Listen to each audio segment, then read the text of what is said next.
Okay, നമുക്ക് അങ്ങനെയാണെങ്കിൽ ഈ പ്രോഗ്രാം സ്റ്റാർട്ട് ചെയ്യാം. നമ്മൾ doctor Thomas Moothedan lecture series 2 ആണ് സ്റ്റാർട്ട് ചെയ്യുന്നത്. ഇതിന്റെ ഒരു ലക്ഷ്യം എന്താണെന്ന് വെച്ച് കഴിഞ്ഞാൽ, ഡിഗ്രി ഫൈനൽ ഇയർ കഴിഞ്ഞതിന് ശേഷം സാധാരണ നമ്മൾ കാണാറുള്ളത് അതിനുശേഷം പോസ്റ്റ് ഗ്രാജുവേഷൻ, അതുപോലെ തന്നെ MCA MBA, അല്ലെങ്കിൽ ചിലർ ബാങ്ക് ജോലിക്കായിട്ട് അപ്ലൈ ചെയ്യും, അല്ലെങ്കിൽ ചിലർ PSC കോച്ചിങ്ങിനായിട്ട് അപ്ലൈ ചെയ്യും. ഇങ്ങനെയുള്ള കാര്യങ്ങളൊക്കെയാണ് നിലവിൽ നമുക്കറിയാവുന്നത്. പക്ഷെ ഇതിനപ്പുറത്തേക്ക് കുറെ ഓപ്പർച്യൂണിറ്റീസ് ഉണ്ട്. മാത്തമാറ്റിക്സ് പഠിച്ചു കഴിഞ്ഞാൽ നമുക്ക് പല ഇൻഡസ്ട്രി ലെവലിലും വർക്ക് ചെയ്യുന്നതിനുള്ള ഓപ്ഷൻസ് ഉണ്ട്. അപ്പൊ ഇതിനൊക്കെ കൂടിയിട്ട് ഒരു നല്ല ഒരു ഓറിയന്റേഷൻ അല്ലെങ്കിൽ ഒരു നല്ലൊരു ക്ലാസ് ആണ് നമുക്ക് ഇന്ന് അറേഞ്ച് ചെയ്തിട്ടുള്ളത്. അതിനെ കുറിച്ചിട്ട് നമ്മൾ ഈ ഒരു ക്ലാസ് വളരെ എഫക്റ്റീവ് ആയിരിക്കും. വിഷ്ണു സാറാണ് ക്ലാസ് നയിക്കുന്നത്. ഇൻഡസ്ട്രി ലെവലില് വളരെയധികം പരിചയസമ്പന്നനായിട്ടുള്ള ഒരു സാറാണ്. നമുക്ക് നേരിട്ട് ഈ പ്രോഗ്രാമിലേക്ക് സ്റ്റാർട്ട് ചെയ്യാം. അക്ഷയ് പ്രശാന്ത് കണ്ടിന്യൂ ചെയ്താലോ? Okay sir. Okay okay. നമ്മളെല്ലാവരും ഇവിടെ ഒത്തുകൂടിയിരിക്കുന്നത് Monsignor doctor Thomas Moothedan memorial lecture സീരീസിലെ ലെക്ചർ 2 ഭാഗമായിട്ട് അത് കേൾക്കാൻ വേണ്ടിയിട്ടാണ്. ആദ്യം ഡോക്ടർ തോമസ് മൂത്തേടനെ പറ്റിയിട്ട് രണ്ടു വാക്ക് പറയാം. നമ്മുടെ കോളേജിന്റെ പ്രിൻസിപ്പൾ ആയിരുന്നു അദ്ദേഹം. 1963 മുതൽ അദ്ദേഹം നമ്മുടെ കോളേജിന്റെ പ്രിൻസിപ്പൾ ആയിരുന്നു. നമ്മുടെ മാത്തമാറ്റിക്സ് ഡിപ്പാർട്ട്മെന്റിന്റെ HOD കൂടിയായിരുന്നു അദ്ദേഹം. HOD ആയിരുന്ന സമയത്താണ് നമ്മുടെ ഡിപ്പാർട്ട്മെന്റിന് ഒരുപാട് നേട്ടങ്ങൾ കിട്ടിയിട്ടുള്ളത്. ചാലക്കുടിക്ക് അടുത്തുള്ള മേലൂർ എന്ന് പറഞ്ഞ ഒരു ഗ്രാമത്തിലാണ് അദ്ദേഹം ജനിച്ചത്. നമ്മുടെ കാലിക്കറ്റ് യൂണിവേഴ്സിറ്റിയിലെ, നമ്മുടെ കോളേജ് അഫിലിയേറ്റ് ചെയ്തിട്ടുള്ള കാലിക്കറ്റ് യൂണിവേഴ്സിറ്റിയിലെ member of senate and syndicate ആയിരുന്നു അദ്ദേഹം. അധ്യാപകനേക്കാൾ ഉപരി അദ്ദേഹം നല്ലൊരു പ്രാസംഗികനും ഒരു നല്ല എഴുത്തുകാരനും കൂടിയായിരുന്നു. അദ്ദേഹം മാത്തമാറ്റിക്സിലേക്കാൾ കൂടുതൽ പുസ്തകങ്ങൾ എഴുതിയിരിക്കുന്നത് സ്പിരിച്വാലിറ്റിയെ സംബന്ധിച്ചിട്ടാണ്. അദ്ദേഹത്തിന്റെ ഓർമ്മകൾക്ക് മുമ്പിൽ പ്രണാമം അർപ്പിച്ചുകൊണ്ട് നമുക്ക് ഈ ലെക്ചർ സീരീസ് തുടങ്ങാം. നമുക്കൊരു 2 മിനിറ്റ് മൗന പ്രാർത്ഥനയോട് കൂടിയിട്ട് പ്രോഗ്രാം സ്റ്റാർട്ട് ചെയ്യാം. അക്ഷയ് കണ്ടിന്യൂ ചെയ്തോളൂ. Okay sir. ഇനി സ്വാഗതം ആശംസിക്കാനായിട്ട് നമ്മുടെ ഡിപ്പാർട്ട്മെന്റ് HOD ആയ സാജു സാറിനെ ക്ഷണിക്കുന്നു. Okay, good morning to all. ഏറ്റവും സ്നേഹം നിറഞ്ഞ ഞങ്ങളുടെ principal doctor KL Joyce sir, ഇന്നത്തെ ക്ലാസ് നയിക്കുന്ന ഞങ്ങളുടെ നല്ലൊരു സഹോദരനായ വിഷ്ണുദാസ്, അതുപോലെ എൻ്റെ ഡിപ്പാർട്ട്മെന്റിലെ സഹാധ്യാപകരെ, വിദ്യാർത്ഥികളെ, നമ്മൾ ഈ സെമിനാർ മുത്തേടൻ മെമ്മോറിയൽ ലെക്ചർ സീരീസിന്റെ 2ാമത്തെ ലെക്ചർ സീരീസാണ് ഇന്ന് നടക്കുക. മുത്തേടൻ അച്ഛനെ ഒന്ന് ഓർക്കുന്നത് എപ്പോഴും നല്ലതാണ്. ഇപ്പോൾ നമ്മുടെ ഡിപ്പാർട്ട്മെന്റിലുള്ള എല്ലാവരും തന്നെ അദ്ദേഹത്തിന്റെ കൂടെ വർക്ക് ചെയ്തവരൊന്നല്ല, അദ്ദേഹത്തെ അറിയുന്നവരല്ല, എങ്കിലും അദ്ദേഹത്തെ മനസ്സിലാക്കാൻ ശ്രമിക്കുന്നവരാണ്. അദ്ദേഹത്തിന്റെ പ്രവർത്തനങ്ങളുടെ ഫലമായിട്ടാണ് ഈ മാത്തമാറ്റിക്സ് ഡിപ്പാർട്ട്മെന്റ് തന്നെ ഉണ്ടായത്. അതുകൊണ്ട് ഞങ്ങൾക്ക് അദ്ദേഹത്തെ മറക്കാൻ സാധിക്കുകയില്ല.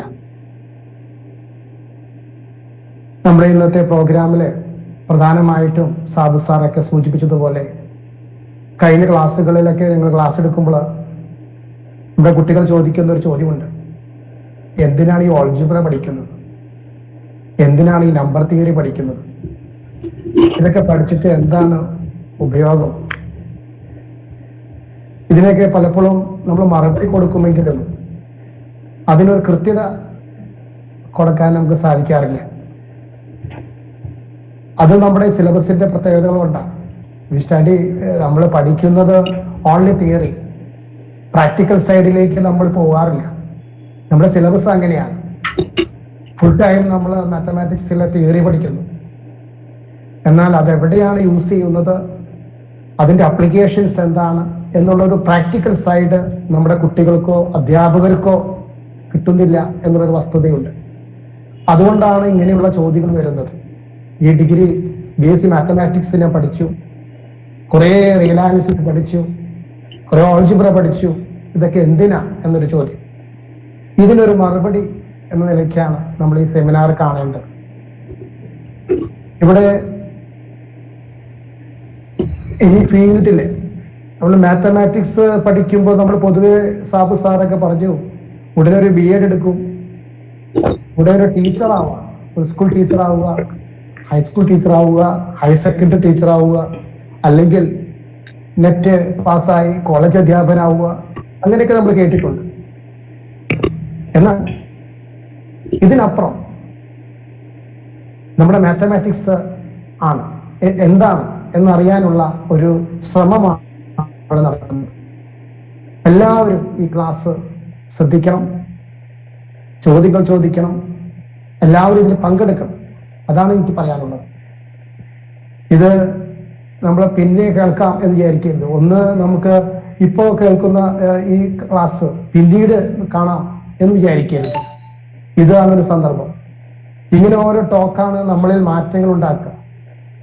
ചില കാര്യങ്ങൾ അറിയുമ്പോഴാണ് ഇങ്ങനെ ഒരു വഴി ഉണ്ടല്ലോ എന്ന് നമുക്ക് തെളിയുക. അപ്പോഴാണ് നമ്മൾ ആ ട്രാക്കിലേക്ക് യാത്ര ചെയ്യുക. അതുകൊണ്ട് ഒന്നും നിങ്ങളെ ക്ലാസ് ഫുൾ ടൈം അറ്റൻഡ് ചെയ്യുക, എല്ലാവരും ഇതിൽ സജീവമായിട്ട് പങ്കെടുക്കുക. നമുക്കിവിടെ ക്ലാസ്സിൽ നിന്ന് നയിക്കാൻ വന്നിരിക്കുന്നത് വിഷ്ണുദാസ് സാർ. സാറെ കുറിച്ച് പറയുമ്പോൾ ഞങ്ങളെ സംബന്ധിച്ചോളം ഞങ്ങളെ ഡിപ്പാർട്ട്മെന്റിലെ നെടുതൂണായ വിജി മിസ്സിന്റെ ഹസ്ബൻഡാണ്. ഞങ്ങൾ വളരെ നല്ല സൗഹൃദം സൂക്ഷിക്കുന്ന ഞങ്ങളുടെ നല്ലൊരു സുഹൃത്തും കൂടിയാണ് വിഷ്ണുദാസ് സാർ. ഞങ്ങളെപ്പോഴും ഞങ്ങളുടെ ബോർഡ് ഓഫ് സ്റ്റഡീസ് മെമ്പറാണ്.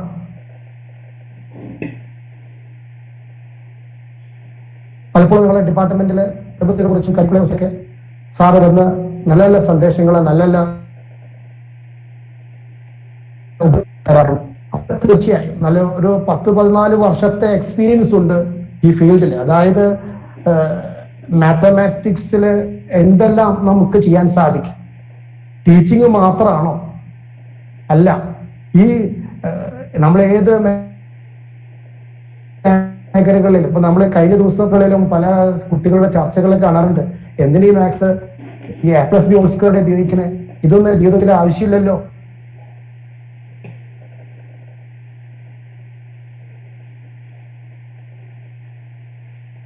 കഴിഞ്ഞ ദിവസം എന്റെ മാത്സ് പഠിച്ച ഒരു പോലെ തന്നെ മാത്സ് പഠിച്ചു. പക്ഷെ ഞാനിക്കുമ്പോൾ അത് നമ്മൾ പഠിച്ച തിയറി ഒന്നും കാണുന്നില്ലല്ലോ എന്ന് പറഞ്ഞു. അതേ സമയത്ത് അദ്ദേഹം കൂടെ ഒരു കൊണ്ട്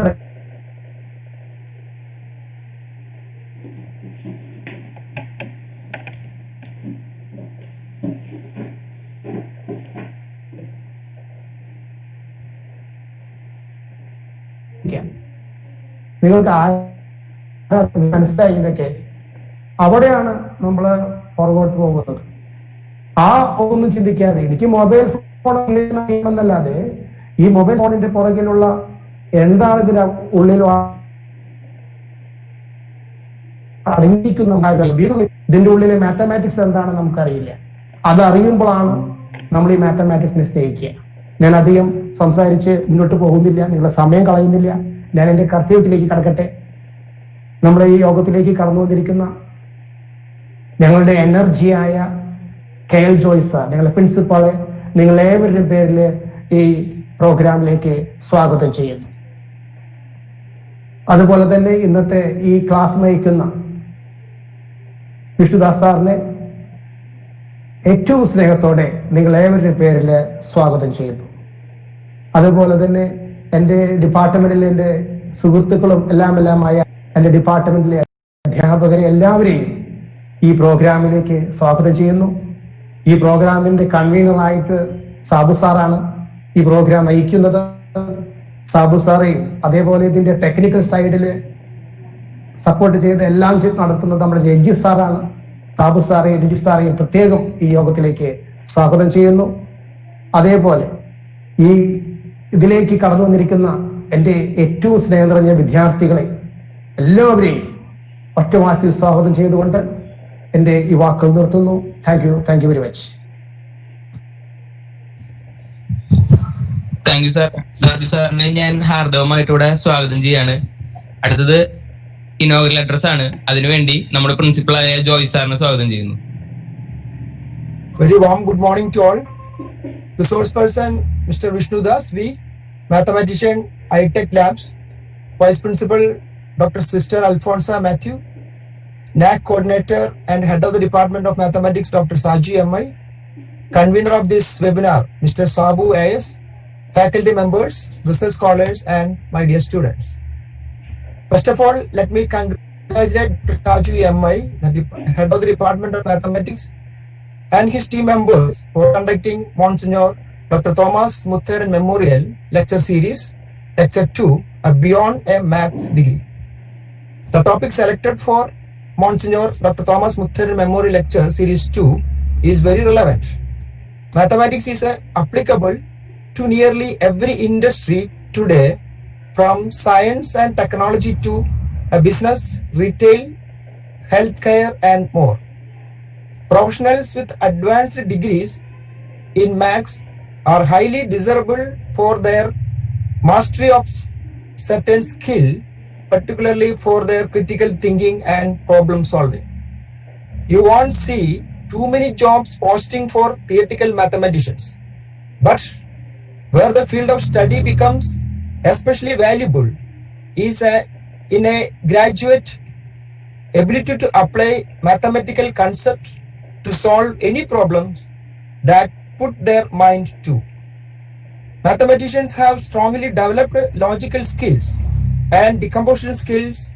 They are very organized and they can more easily attack big picture problems.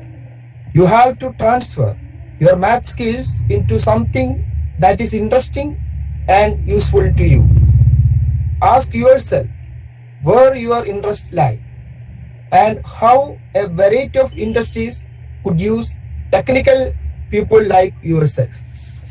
We are very much sure that the resource person, Mr. Vishnudas V, will enlighten us with the flame of knowledge he has received in this topic. Already Saju sir സൂചിപ്പിച്ചു കഴിഞ്ഞു, ഒരു തിയറ്റിഷ്യൻ എന്നതിലുപരിയായിട്ട് ഒരുപാട് opportunities mathematics നമുക്ക് നൽകുന്നുണ്ട്.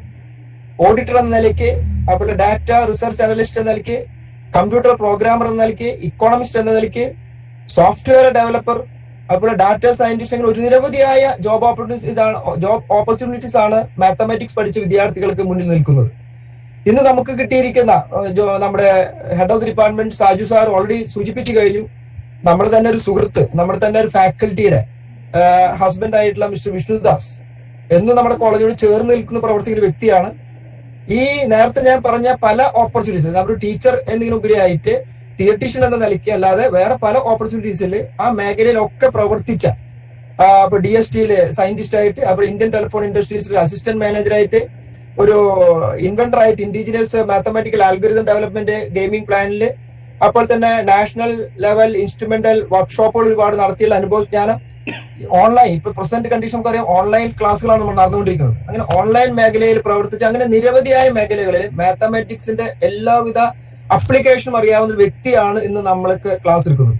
തീർച്ചയായിട്ടും ഞാൻ സാജു സാറേയും പ്രത്യേകിച്ച് അഭിനന്ദിക്കുകയാണ്. കാരണം ഇങ്ങനെ ഒരു വ്യക്തിയെ, കഴിഞ്ഞ ക്ലാസ് നമ്മൾ കേട്ടു, അനാലിസിസിനെ പറ്റി ഒരു ക്ലാസ് കേട്ടു, വളരെ അപ്ലിക്കബിൾ ആയിട്ടുള്ള ക്ലാസ്സുകളാണ്. തിയറ്റിക്കൽ ക്ലാസ്സുകൾ ഉപരിയായിട്ട് വിദ്യാർത്ഥികൾക്ക് മാത്തമാറ്റിക്സിനെ സ്നേഹിക്കാനും അതിൽ അവർക്ക് ജോലി കണ്ടെത്താനും സാധ്യതയുള്ള വിഷയങ്ങളാണ് സാറ് തെരഞ്ഞെടുത്ത്, പ്രത്യേകിച്ച് നമ്മുടെ മുൻ പ്രിൻസിപ്പാളായിട്ടുള്ള മോൺസിഞ്ഞോർ തോമസ് മുത്തേടച്ചന്റെ പേരിൽ ഈ മെമ്മറിക്ക് വേണ്ടി നടത്തിക്കൊണ്ടിരിക്കുന്നത്.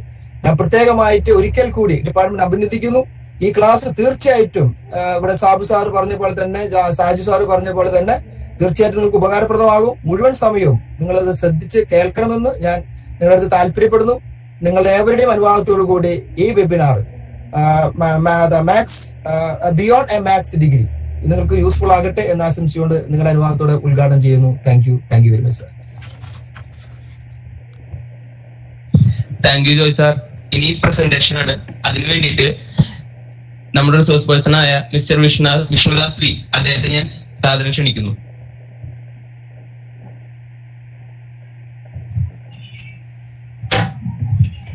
Good morning, all. Good morning.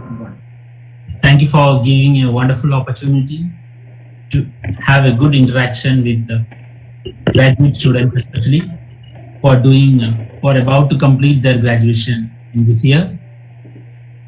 So, I would like to start off my presentation.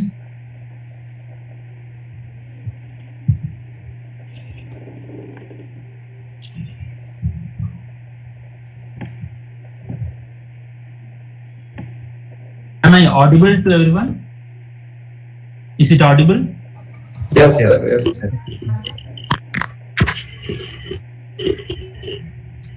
ഞാൻ മലയാളത്തിൽ പറയുന്നതാണോ നല്ലത് ഇംഗ്ലീഷ് വേണമോ എന്നുള്ളതാണ്. അതിനു മുമ്പേ നിങ്ങൾക്ക് ചോദിക്കുന്ന ഒരു കാര്യം പറയട്ടെ. നമ്മുടെ ജോലി സാധ്യതകൾ മുഴുവൻ ഉള്ളത് നമ്മൾ അറിയുന്ന കാര്യം എത്ര ഭംഗിയായി നമ്മൾ അവതരിപ്പിക്കുന്നു എന്നുള്ളതാണ്. ഇപ്പൊ mathematics is an international language. It's not a language. സയൻസിന്റെ ബേസ് ആയിട്ടുള്ള സാധനമാണ്. അപ്പൊ നമുക്ക് അറിയുന്ന കാര്യങ്ങൾ, മോഡേൺ സയൻസ് അറിയുന്ന കാര്യങ്ങൾ നമ്മൾ എങ്ങനെ ഫലപ്രദമായി മറ്റുള്ളവർ പറയുക എന്നുള്ളത് നമ്മൾ ഇംഗ്ലീഷിൽ തന്നെ പറഞ്ഞാൽ മാത്രമേ will get an international audience. അതായത് നമ്മൾ പഠിക്കുന്ന സബ്ജക്ട് പൂർണ്ണമായും മാത്തമാറ്റിക്സ് ഡിഗ്രി ലെവലിലാണെങ്കിലും PG ലെവലിലാണെങ്കിലും എന്തിന് പ്ലസ് ടു ലെവൽ തൊട്ട് നമ്മൾ പഠിക്കുന്ന മുഴുവൻ സയൻസ് അല്ലെങ്കിൽ ബാക്കി ഏത് ലാംഗ്വേജസ് ആയാലും നമ്മൾ ഇംഗ്ലീഷിലാണ് പഠിക്കുന്നത്. അതിന് പ്രധാനമായിട്ടും ഞാൻ കണ്ട ഒരു കാര്യം എന്താന്ന് വെച്ച് കഴിഞ്ഞാൽ, എല്ലാത്തിനെയും നമ്മൾ ട്രാൻസ്ലേറ്റ് ചെയ്ത് കഴിഞ്ഞാൽ will be confined to a local environment. So if you know English you are international. That is, you will be able to present your things at an international stage. അപ്പൊ ഞാൻ ഇന്നത്തെ സെഷൻ ഇംഗ്ലീഷിൽ പറയാൻ ആഗ്രഹിക്കുന്നു എല്ലാവരുടെയും സമ്മതത്തോടു കൂടി. Saju sir Okay, no problem. Okay. So let me just thank you for a very good introduction. So let me just start off. According to some people, the maths is just the use of complicated formulas and calculations which won't be ever applied in real life. But maths is a universal language which is applied in almost every aspect of life.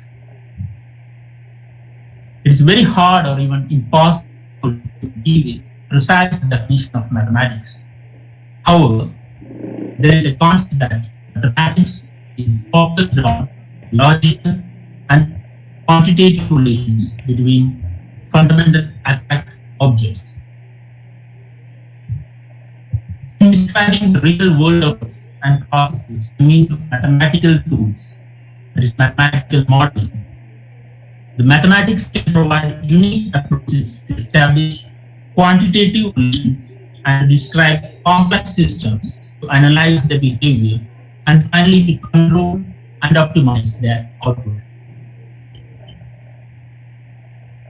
To pursue a career in mathematics and to excel in this field, a candidate must have a degree in maths with a great portfolio, which should include the ability to get to the root of the problem, understand the given situation, and figure out the methods for solving it.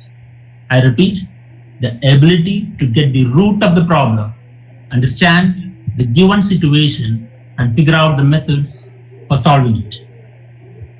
So what do you mean? The ability to choose, plan, and apply the right procedures in any kind of problem solving is very much required for a math graduate to excel in a professional industry. Capability to cross-check and make sure that you are actually solving the main problem and not degrading from it. So you are able to deploy mathematical tools or concepts properly and accurately to come up with a clean solution.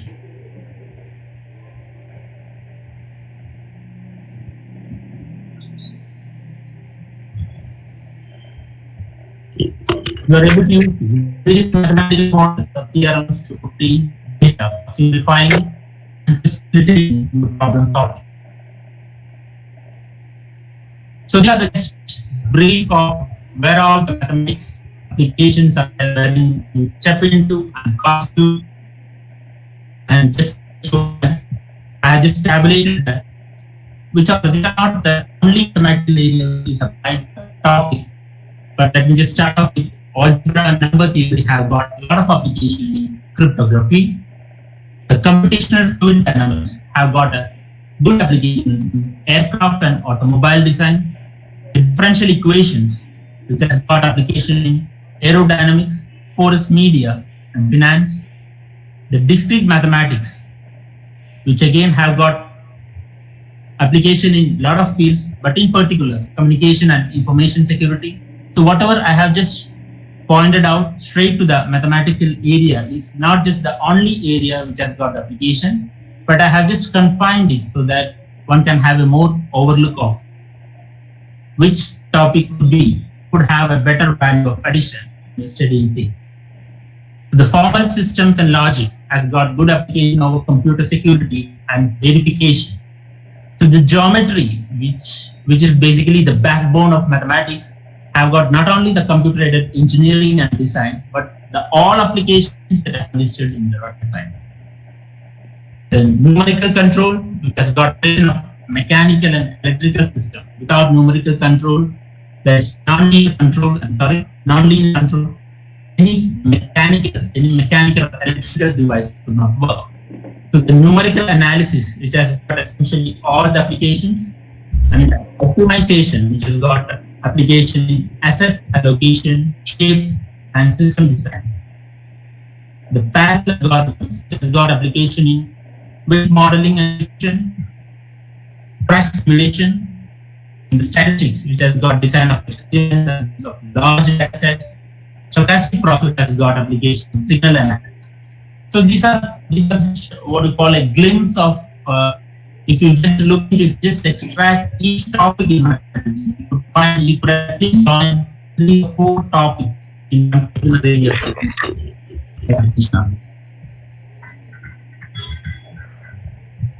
So in order to have a boost or in order to kickstart our session, so let me just start off with some examples which will provoke you to get into mathematics in the right way.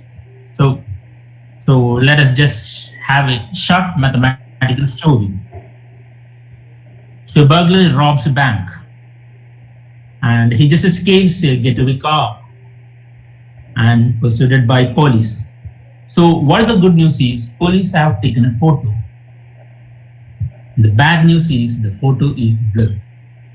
So what is the mathematics which could pitch in this interesting mathematics story? That's what I want to convey in the next slide.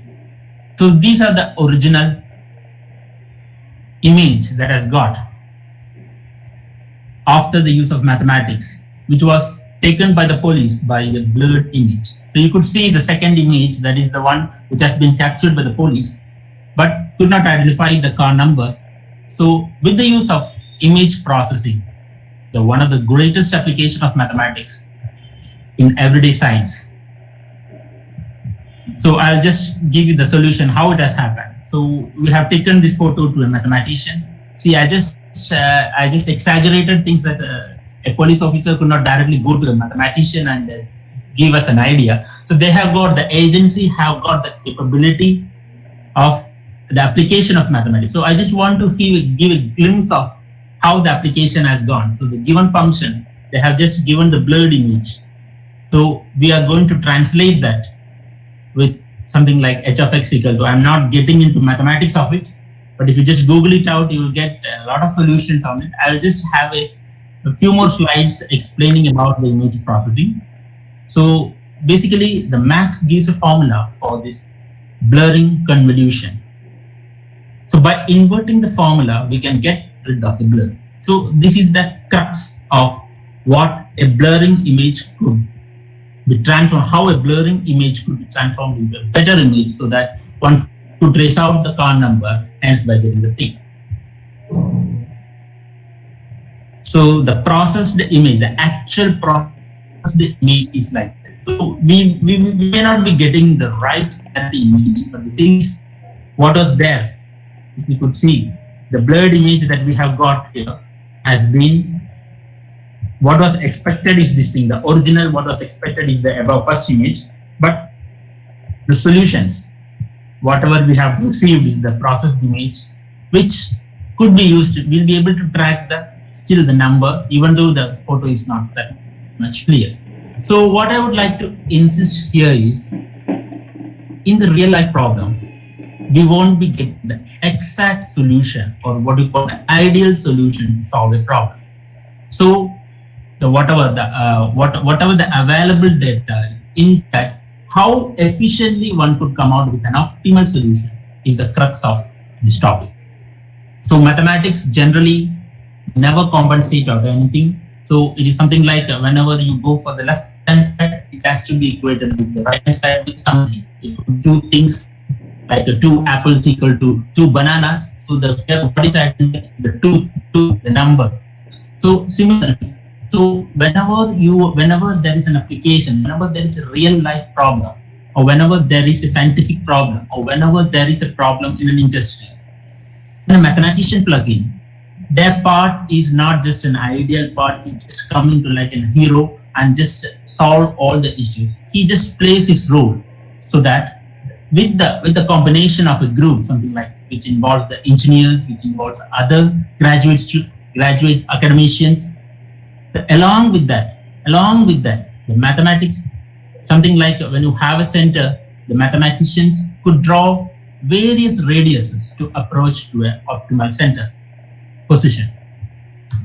So getting back to detailing of how mathematics have got the importance in pictures and images and videos. So let me just again plug into a few more details in this.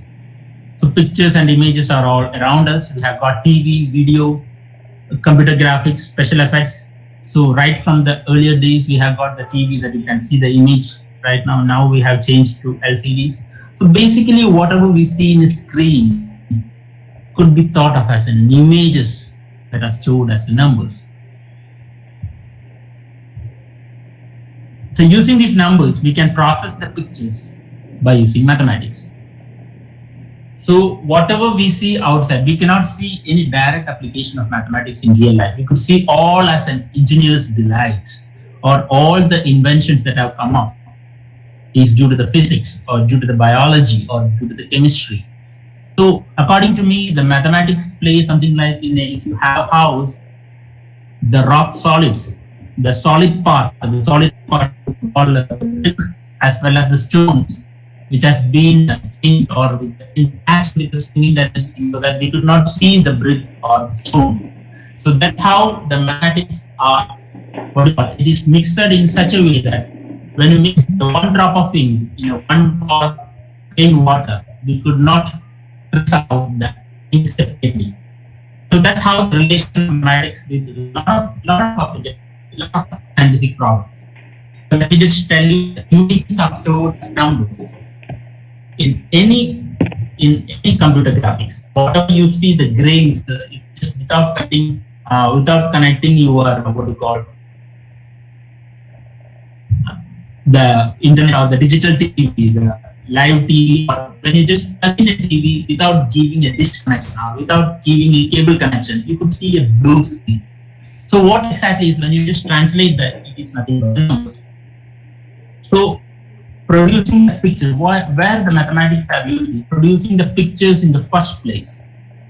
So where you would like to place an image. So it has got application in that. I'm not getting into the detail of it. Maybe in the later session of, maybe the later half, I'll just try getting to few mathematics. Maybe initially, if I just start off full of the mathematics, students will be getting what we call bored. So I just give a glimpse of what are all the applications. Then I will get into detail if time permits. So this is transmitting the pictures without any mistake. Something like when you have one satellite and the images has been transmitted. So without any mistake, how it is transmitted, it has got application where mathematics is applied. And the CD, when you just write it, when you write any stuff, something like image or document or the text file or the videos. So whether it has transmitted without mistakes is being checked with CRC, and many other methods are there, but initially with the help of mathematics. So very vital role which has been played is galloys. You might have heard maybe in the future, if you're going for the post-graduation, you'll be hearing more about this great mathematician Galois. So he has contributed a lot on error correcting codes, wherein any what you call the image processing could be done in a better finish, with a better finish. So let me just again get back to deblurring originals. So when you have the originals, how you are processing it with the numbers. It's basically play of numbers. So how it is processed is the time per minute I was just getting. So finding things hidden in an image. So will be, if it is defined with the numbers, you will be able to predict, you will be able to plot where the edges are, where the brains are, where the landmines are. So the modern medicine has been transformed by methods of seeing inside you without cutting you open. So it is from the image processing, where the image processing has got very good life example, or where the real life example. I just want to show you where the mathematics have got into medicine into advanced level. So generally we can see a lot of scans happening. In the earlier days it has been X-ray, and right now it has been transferred to PT scan and many variety of scans. So this type of scanning system, where the mathematics comes into picture, I just want to have a look in that. So let us see, you might have heard about ultrasound, the sound waves, the MRI, which is the magnetism, and CAT scans, that is basically X-rays. So it has replaced the X-rays. So it all uses maths to work. So what I would like to tell is, you might have never thought that this kind of applications can be a mathematics graduate or a mathematics person could tell confidently that maths have been used. So in order to get into where the maths have been used, I would like to request all the upcoming mathematicians, mathematician, to kindly go through internet. Use your digital technology in a right way by just simply typing in Google what are all the applications of the topic that you're studying right now. So if a teacher leads a session, you could just take out, okay, convergent software, numbers. So you could just type in Google convergent and its application. So soon a lot of videos pop in, a lot of websites pop in. And you just look into that, you will get a glimpse of idea, or you will get a better picture of, oh, this has got a real life application. It will give momentum to learn, not just take a theory and the proof and just knocking it up and producing into the paper and then going off, oh, that's just gone. So I just want to give a glimpse of what and all are there apart from your curriculum mathematics, or whatever curriculum mathematics you have learned, where and all it could be applied and in which way it is applied. So what is a CAT scan? It's not just scanning a cat. So it is computerized axial tomography. From its name itself, one could see that there is a mathematical term, axial tomography. There is a graph involved in that. So it's based on X-rays discovered by Crompton, and the X-ray casts a shadow. You all know that X-ray just casts a shadow. So good for looking at bones. So, but when it comes to soft tissue, something like muscles, X-ray could not give a better image, because there is no solid available in that. So we will not get a better image of X-ray when you want to find is there any is there any error in soft tissue of a human body or whatever it may be. So you could see the modern CAT scanner. You might have seen in many movies or as well as in the hospitals. So these are all the images of the CAT scans, work by casting many shadows with X-rays and using math to assemble these into a picture. So what has happened is, how the images have been compiled in a proper way so that it could come out with one image with all the possible analysis could be done in that. So what exactly happens is, I'm just getting into some scientific part of it. So when you have an X-ray source, it will be having the diffraction, it will be the light just passes, the X-ray just passes through the object, and it will detect the intensity of the X-ray at detector depend on width of the object. So the intensity could be again defined as a function. So we can find the thickness, can we find the shape? To move the source and detector around, get shadows of the object from many angles and measure X-ray intensity. So how they are doing it is by just rotating it.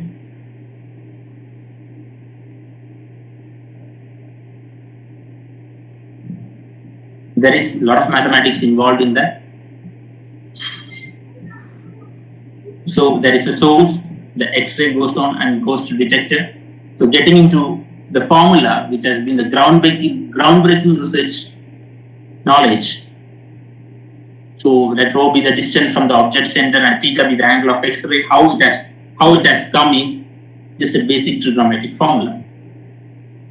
So they will just measure attenuation of X-ray like R, rho, and theta. They have find a formula. They have find a formula with this information, and the great. So this is called attenuation. Attenuation is something like a random transformation. They were trying to project it. They were trying to get a mathematical formula out of this expression. So this is not simple. This has got a lot of years of research, and I'll just give the glimpse of what is the remarkable fact that happened. So if we measure r rho theta accurately, we can calculate density of the function fxy of the object of any point. So this formula has been discovered by Random right back in 1917, and the pity part of it is it took 60 years before computers and machines were developed to use this formula. So how to use this formula? And the thing is, the person who has invented the machine, Cormac, got the Nobel Prize, but Random could not. So Random got nothing. So Random is the mathematician who has worked on this image processing, and that is called, the process is called back projection. And you will be astonished if you see the formula of what is the Random formula. So these are the Random transform. R rho theta equal to integral of f of x y delta of rho plus L e power I theta dl. So I'm not getting into the mathematics of it. If I want to prove it or if you want to define it, it will take something like a lecture of 3-4 hours. So I just want to give a glimpse of what a mathematician could do in real life. So there are many other applications, something like X-raying mummies, monitoring furnaces, remote sensing. These and all come under image processing. How better you could get the image from that data, how better you could treat, or how better you could move forward. So using the random transform to find the anti-personal landmines. So this is another application. The landmines are hidden in foliage and triggers by tripwires. You can see in the borders around the what you call the neighboring countries. There are many threats are there. One of the fundamental threat is that they are just deploying the landmines throughout the border, so that if there is if the person, the transpasser pass into, you just bloom. That's all.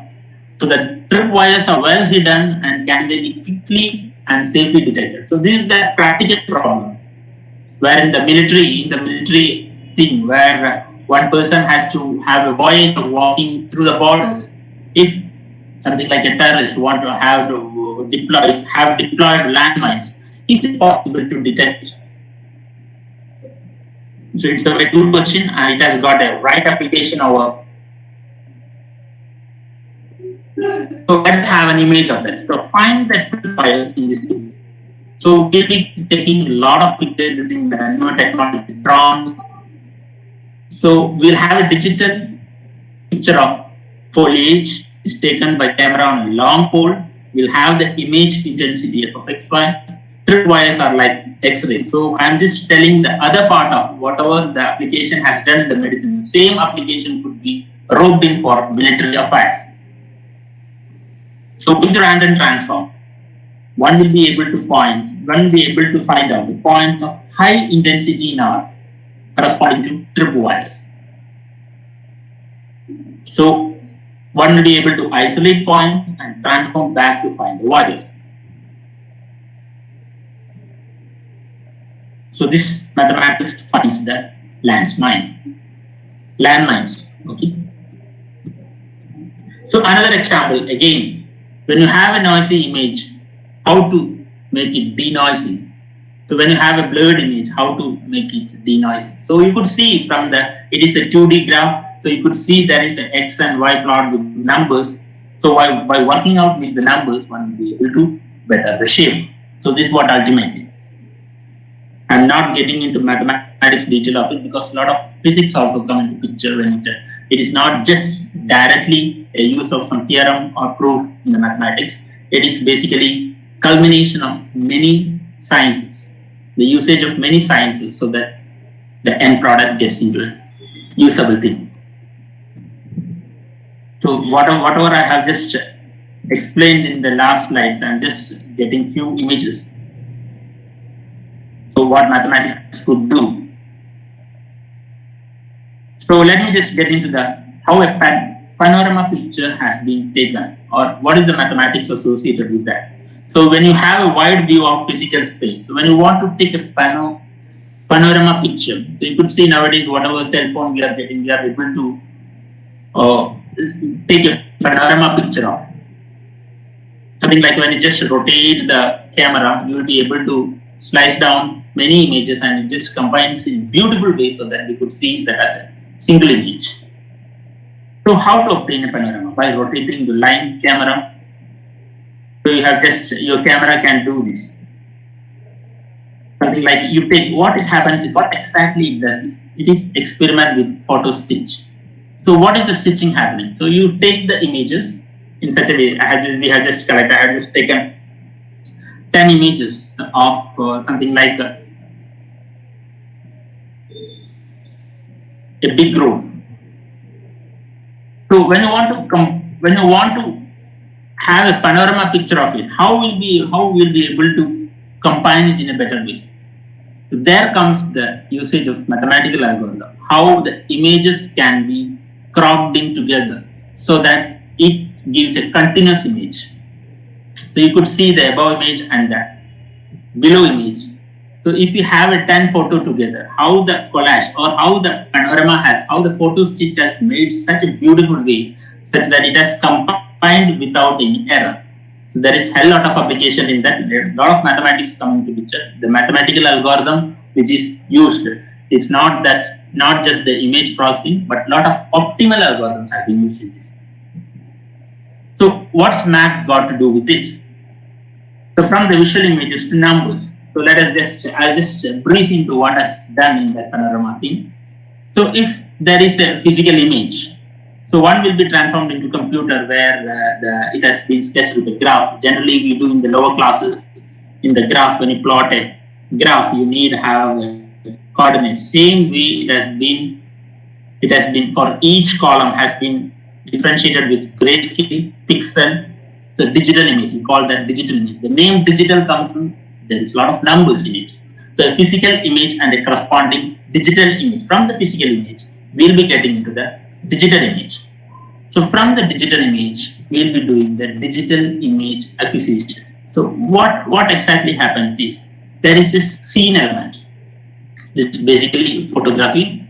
And it has got a lot of application in the current scenario wherein a lot of 3D, 4D technologies have come. The quality of the images, you see, when you look into the movies, when you look into the internet, Amazon Prime or Netflix, you see the quality of the videos, how they are able to capture, how they are able to process the image, such a high quality image from when you take a camera and how the images have been processed. Auto correction happens. If you just look into any mobile also, if you take a photo, there is a lot of auto correction or options available in our camera or in our digital camera, as well as a lot of softwares available. The things, what exactly it does? It is basically image processing, how the images are processed. I'm just showing it out. Like it is an example of digital image acquisition process, and the energy, the illumination, the light part is given with some ID, and element of the scene, imaging system, projection of the scene onto the image plane, and sliced image. So there is a hell of mathematics involved in getting that, but in terms of what will be, there is no mathematics and any mathematics in this. The thing is, I want to show you. If you're interested, you can just Google it up and get into. You will really get real life application, what good formulas or what good theorems that you are right now studying for Indian mathematics. So it's basically the game of numbers. So let us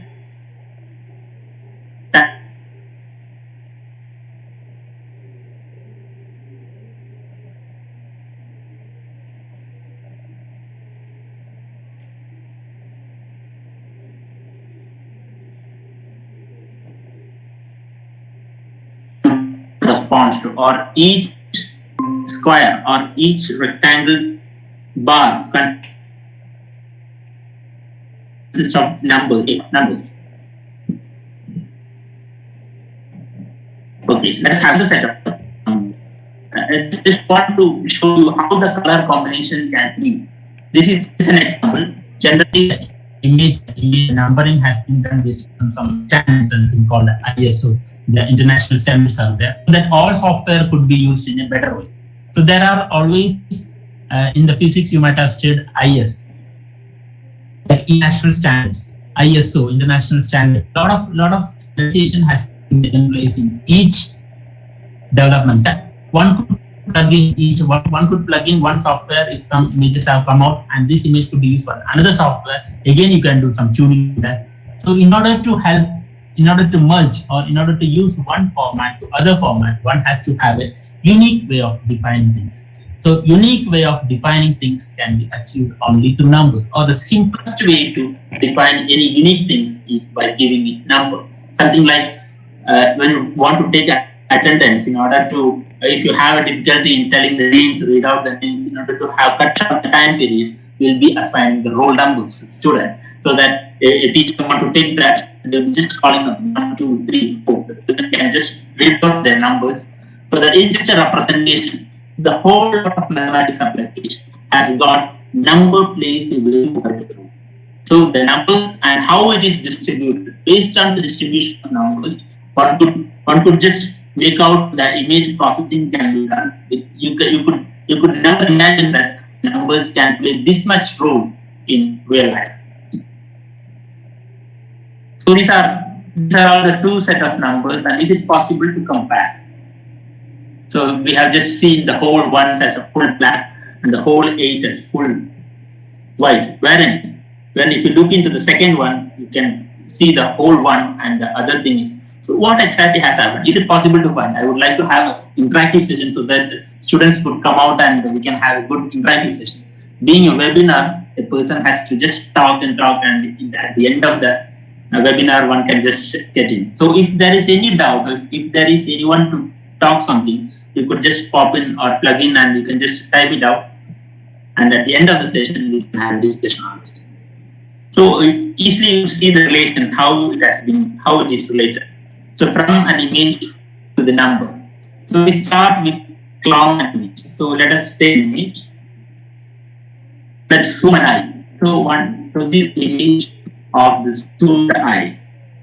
Now just imagine how the numbers play a better role. Once we have zoomed, it has got 203 numbers, and it has been reduced to the numbers which has been. We have just zoomed the image in such a way that I only has got. From this, you could be able to distinguish where the white squares are, where the dark white square are, where the dark black or the light black is. So from this, one will be able to process it to image numbers. You zoom in the middle of eye image, and when you zoom in, you will get like this. So I have taken middle of the eye image, 10 star 10. So we could basically, I just to tell you that we could represent each square as an ordered pair. So the bright colors have got the high numbers and the dark colors have got low numbers. So it is a mixture of, it's a combination of numbers. How these numbers are combined, again, a lot of field theory has been applied. You might have heard of field. And maybe after the graduation only it comes, maybe group. It's something like you have a set in that you are going to add some operation in that. And if you have two operations, and how you are going to operate it, when you operate it, is it fully contained in that? So in line with that, is there any relations? In line with the relations, those relations can be written down as a mathematical formula, and that could be readily used here. So we'll be doing the averaging numbers, that is what called the smoothing images. The idea of averaging is something like that. Replace each point by average with its numbers. So this has got a hell lot of application in engineering, something like mesh. You have a lot of mathematical software, something like MATLAB, Mathematica, and what do you call GeoGebra, a lot of mathematical software wherein a lot of graphs have been shown, and you could use real life application in that. So these softwares have been built in with a lot of this image processing things. So how this basic image processing happens is you take out one square and look for the boundaries, and those boundaries can be replaced by averaging so that you get a better clarity picture. So this is just an example. There is complex algorithms used in that. So I'm just telling out a glimpse of that. For example, if you have a 2 as a neighborhood, so replace 2 by this number 24/1/3. So something like smoothing by averaging. So you could see the original image on the top left. It is then averaged with neighbors for distance. So they just come down in a better place. Or these images can be utilized for many things. So let me just come out with that. So these are the brief introduction of wherein the mathematics have been applied. So let us come to the point. So what are all the careers available for a mathematician or a person who has completed their graduation in mathematics or post-graduation in mathematics? So you have got literally any what do you call any graduate students who have got a basic science knowledge can plug into all the fields that I have just drawn here. So one can be as a mathematician where you will be solving a lot of real life problems. One can be a statistician where you will be working out with a lot of data and processing. One can be an astronomer. One can be a meteorologist. One can be an economist. One can be a physicist. One can be an engineer. One can be a market researcher. And one can be an actuarial. And last but not least, data scientist. The data scientist is called what you call the word of presenting. So wherever you look into, you will be seeing a lot of advertisements asking for data science. So I just want to have a better understanding. Just give a briefing of data scientist in the coming things. So what basically required from a graduate student is from a mathematics degree things. What is the mathematical intelligence one has got? So what is mathematical intelligence? That we have right from studying all these papers is like we having the intuitive and deductive reasoning. We'll have pattern something like arithmetic and geometry. So we'll be doing a lot of pros in extent and uniqueness of some solution. You'll be doing geometric imagination in order to start off a problem, solve the problem. You'll be having a functional thinking, something like is it possible to define it with a function? And is it possible to define it with a set of functions? And you have a perception of infinity, something like when you just look into a sequence, something like 1 over n. When you just plug into law, when you just give values to numbers, you get a lot of numbers. We can just tell it is simple. It is just beyond the can of our intelligence to tell how many numbers are there. But still, we'll be able to define where it converges, what are all the properties available. So these, whatever you study, whatever topics you study in the graduation, mathematics topic, has got. So this is the mathematics. This is a research article which has come out. What is the mathematical intelligence that one used to attain when they're doing mathematics course? So I'll just repeat once again. It's called causality. Causality, that is inductive and deductive reasoning. Patterns can be not just arithmetic and geometry, it can be anything. And existence and uniqueness of a solution. So when you have a solution, whether it exists or it will not exist, whether it is contained in the set, whether there is a unique solution for that, and is it possible to interpret or is it possible to imagine any geometrical meaning for the mathematical theory that you are studying, and is it possible to have a functional, is it possible, I have explained it earlier, is it possible to have a functional thinking, something, is it possible to write as a function? So what are the advantages of writing as a function?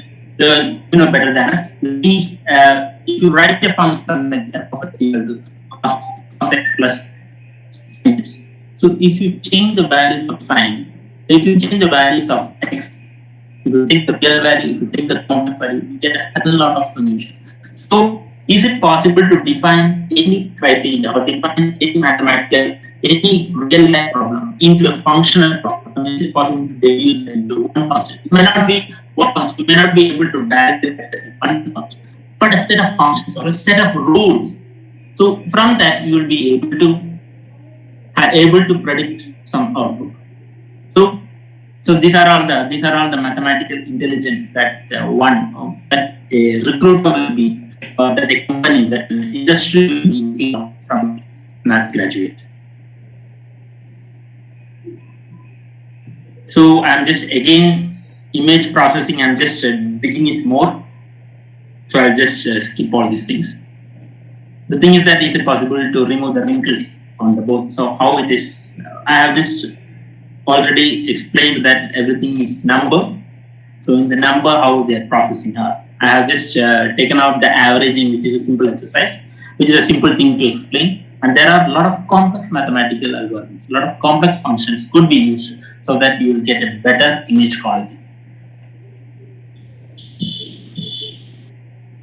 So same way it could be used for any image, or something like if you are getting an image from the satellite which is sent from ISR or NASA. So is it possible to sharpen it so that you will be able to predict what is available in the image, or from the image is it possible to explain, or is it possible to predict is that a solid thing available in the moon or Mars, or is it something like what particle could have been there? By just looking into image, one could just move forward with the help of mathematics. So it is the one left image of the moon and the right its edges obtained by differences.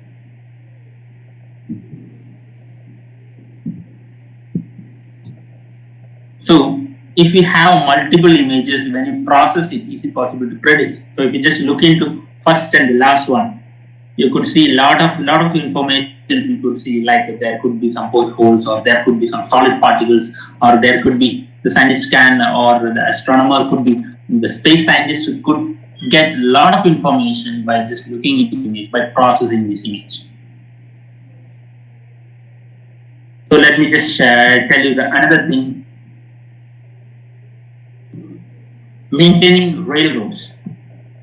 The thing is it possible to have identify the cracks in the railroads? So in India it is not applied, but the thing is that in the future, obviously the things will be like everything will be, all the applications of science could be coming to practice. Generally we see in the developed countries a lot of advances have been happened, but now it is not the case. India is also a developing country. The thing is that all the technologies that have been used in European countries or American countries, Sweden or something, a lot of European countries have advanced their technology, and they use this basic science. They call this STEM, science, technology, mathematics, all the things. They directly apply their mathematics or apply their science thing to solve the real life problems and come out with the solution and start using it. So how to detect a damaged rail? It is again the image processing. So I just skip off all these things. So what they have done is they will get the image by just putting camera, closed camera off. You could see in the right side image. Take out the continuous photos for the whole rail, and then just billions of images have been collected, and then they will just processing it, and they could just make out where the scratches have been, and they will be able to pinpoint which location it is by giving it, because it is just scaling of things. So they will have a start point and how much distance are there. They will have an exact coordinates on which point it has been there. And there has been a lot of auto correction algorithms, so that the correction algorithms in the correction can be done immediately based on that. Or is it possible to adding something, some manual options. The thing is, this is another application of image processing. So it's again application of image processing. So I am just moving to what exactly is data science. So another way. So Venn diagram might have heard in set theory from 10th standard or in the plus 2. So data science is something like the whole science has been, the whole happening of scientific technologies have been mixed, or the data science just fit into the crux, or that just fit into the core of the entire what you call the science and technology. So what are all the skills required to be a data scientist? So you should have a hacking skills, you should have a machine learning, there should be a very good knowledge of mathematics and statistics knowledge, and there is a traditional research happening and substantive expertise. So this is just an image, just a Venn diagram drawn by the Conway. It is basically, he is a great mathematician. The thing is that what is data science? I just want to we just look into what exactly is data science. So when data comes into your mind, what just comes is, it can be when you are looking into computers, you might have a bit, which is nothing but 0 or 1. The whole information technology runs in the background of 0 and basically binary number system. So you have got 2, 0, 1. So numbers. So numbers, the whole of numbers could be expressed in terms of bits, and you have the images again, the higher process. When you do this process, you will end up in numbers. Then you take process numbers, you will end up in bits. And the text, so whatever it can be, it could be transformed into bits or numbers or directly into bits. So what exactly data? Data could be of any kind. It could be bits, it could be numbers, it could be images, or it could be text. You could see this is an information which has been taken long back. The thing is that right now, due to pandemic, we could see around maybe some 10,000 videos are uploaded to YouTube every minute. Earlier it was 100, so the current data is not available. So it would take about 15 years to watch every video uploaded in 1 week. Okay. So it's a company that to hold the world's largest data in one unique database, its phone records. Database is 312 terabytes in size and contains almost 2 trillion rows. I just want to give an idea of what is a big data, or what exactly the data. What data could be anything, and the size of the data is unimaginable. So I want to insist that in order to use that on the average. So everything we see the whole world. There is a number of that email 204 followed with 6 zeros. Emails can generate. You could look again. This is the old data. It can again, it will be just double right now. You could see that what I just want to insist is the data every second the data is uploaded, or the data which is stored and the data which is shared every minute, every day is increasing in the data. So these data are called big data. So what one can do with the data? One can just create, one have just created and collected. Collected means you have put in an inbox, you have stored in a computer, or you have shared in Twitter or something. And it is stored and related. The thing is where from the data it has stored and related. The thing is that these images have been stored in separate bag or something like this process is happening. A lot of mathematics comes into play when the process is happening. The thing is that what exactly the data can be discriminated into this piece. Something like created and collected, stored and related. One can do analyzed and visualized and extraction of knowledge. So what a data scientist would be doing is all these 4 steps in a more detailed way.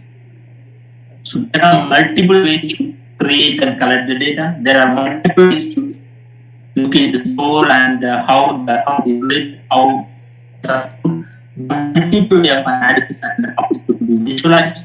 And there are extraction of knowledge out of all these things. Is it possible from the data? Is it possible to analyze what type of data is there?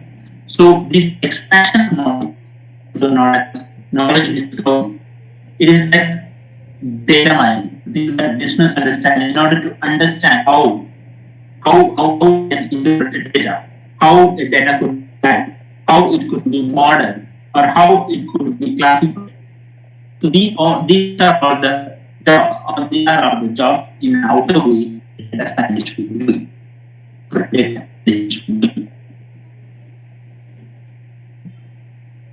So just again briefing, like these are all again the output of how data scientists, what the data can do, or the prediction, how betterly one could predict the data.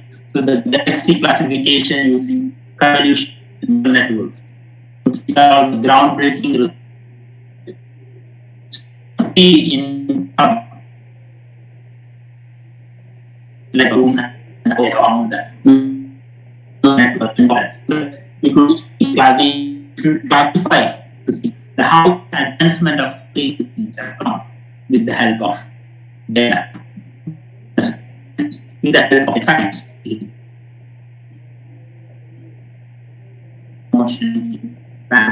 So this so one practice you are having mathematical algorithm. What a mathematician do with the data. So a lot of complex algorithms. Sometimes we just it will be very, very simple algorithms. The thing is that a person tells complex in a way that we just have a multiple of lot of small algorithms which tell us complex. Or when you don't have it, right, directly you want to have a lot of statistical things have come out and they just accelerate. Basically, the whole nature or the whole thing is something like disorderness. There is a disorder in the nature, or there is a disorderness in everything. So, from the disorder, is it possible to order it out? Is it possible to order it out in some fashion? Is it possible to find some relation so that you can order it in that way? So this is what a mathematician would do. So this is what exactly happens in data science. So predicting one quality with practice. So these are not all the applications of what data scientists do or what is the end result of the data science. So the admission to code decided which patients to use follow health hospital this thing. So during COVID pandemic, while doing a lot of testing or while doing their trials, of mathematics data are being analyzed, and in line with the results of data science, they have come up with the rule to deploy, how to deploy. So there's a lot of topics which has come under data science, and you have got a lot of in the internet which is free, so one could just go through if you want to do data science. In the earlier case, maybe 20 years back, there was engineering job or the boom. In the 10 years later, it has become like computer science was demand. Right now, it has come. The computer scientists have been replaced by the data scientists, wherein a lot of mathematics application is there, so that a person who just graduates can directly get into admission as a data analyst or a data scientist. If you have interest over it, you start working parallelly along with the subject. You should just start just browsing it up. Every day you could just, or every weekend, just choose a topic and just browse it in the internet and pick out the materials and just start analyzing it. You'll get pleasure in that. So topics to learn for the data, to be a good data scientist, programming, you should have some programming knowledge. Any language is good to start with. So gain the core understanding of the language. So Python or R data analysis is the, what you call, right now the boom is Python. And the database design, SQL, you could just browse it, you could just take out these words, just put in the Google, just type it, you will get a basic PPT. That's how you can just start all this. Then start understanding the charting, and then start understanding the topic. Then go for the free online courses that is available. Okay, the mathematics that is used is scalar. You are very much familiar with linear algebra, you are very much familiar with statistics, you are very much familiar with, and the linear programming. So what I would like to insist to all the graduate students, whatever you are studying now, just study, because you won't get time to restudy while at work. So what is expected from a graduate student is whatever analysis or algebra or what differential equation or whatever paper you have got to study, you need to study in proper way, in an understanding way, not just taking out all the theorems and proofs without understanding or with a photographic memory. Generally, I also have done during my graduation. The thing is that what I have learned, the mistakes, I have learned a lot of mathematics while at work. So basically, this could have been done when I was doing my graduation or my post-graduation mathematics. But generally what happens, you forget many things and you might have not seen that topic. Just skip all the exercises of each topic, which is very vital for an applied scientist to be a good mathematics graduate, to be a good industrialist. So I request all the graduate students to look at the problems that is given in a prescribed test or what it is there. You don't have to understand completely. You can just have a discussion with your teachers, or you can just Google it out, the problem directly plugging and putting in the Google. You'll get some sort of solution. You start working on it. So when you just put certain things, it will just get into the mind. The photographic memory starts working. So when you get interested, you can just go beyond your things, and that is what you get. So have an interest. How to get an interest? When we grew up, when we were growing up from childhood stage, we have got a lot of languages. We have got Hindi, Malayalam, English, and other languages, as well as we have got a lot of science, social science, and we have got physics, biology. Have you ever thought why these people have dumped all these subjects? Have you ever thought why these much topics are required for classes, for students? Right now in the undergraduate, in the final year, you have got 10 or 8 or 6 papers. Why this much is required to have a graduation? The thing is that all this is just seeds. When you just throw some 1,000 seeds, only from 500 or 100 seed will come out as a plant and go as a big tree. The thing is that never miss a seed. Never miss a seed. Never miss a seed. The thing is that any topic or anything that you come across every day, start afresh every day and take out that topic and at least give your time for that, at least 10-15 minutes in that. You can do wonders in life. So what the data analyst or business analyst, big data analyst are. So the data analyst, as the name is, work with data. They can be data. So whatever I have just told previously, I am just continue with the remarks like this can be data of all kinds, like sales figure, transportation cost, consumer demographics, or even internet search behavior. So the data analysis process and analyze such data to draw patterns and conclusions for making business decisions.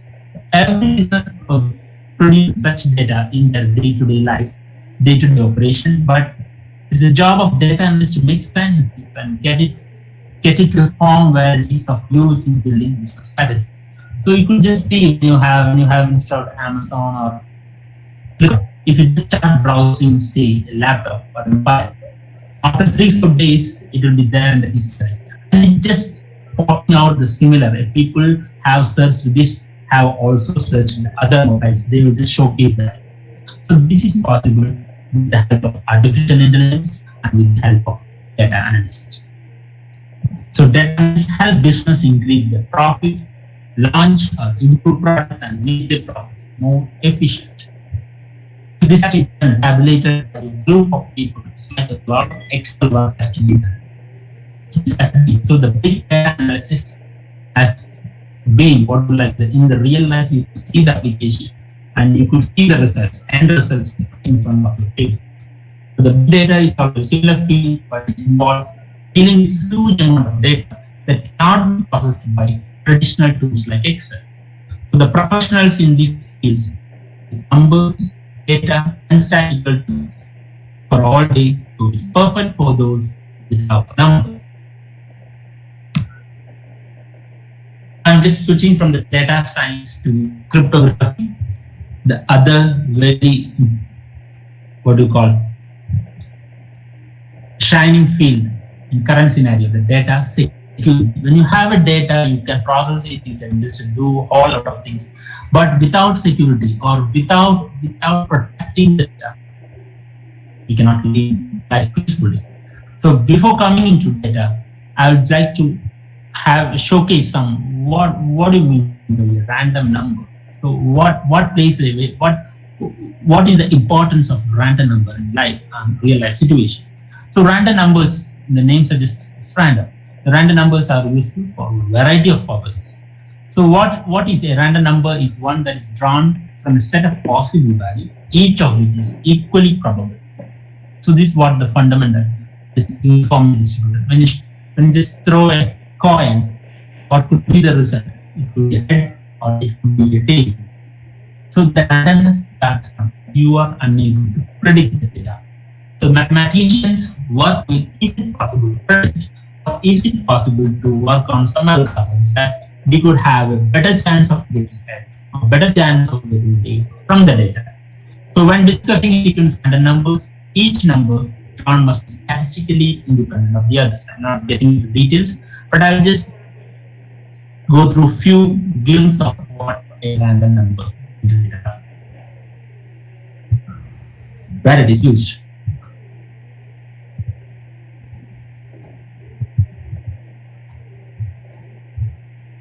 So what are the uses of random number?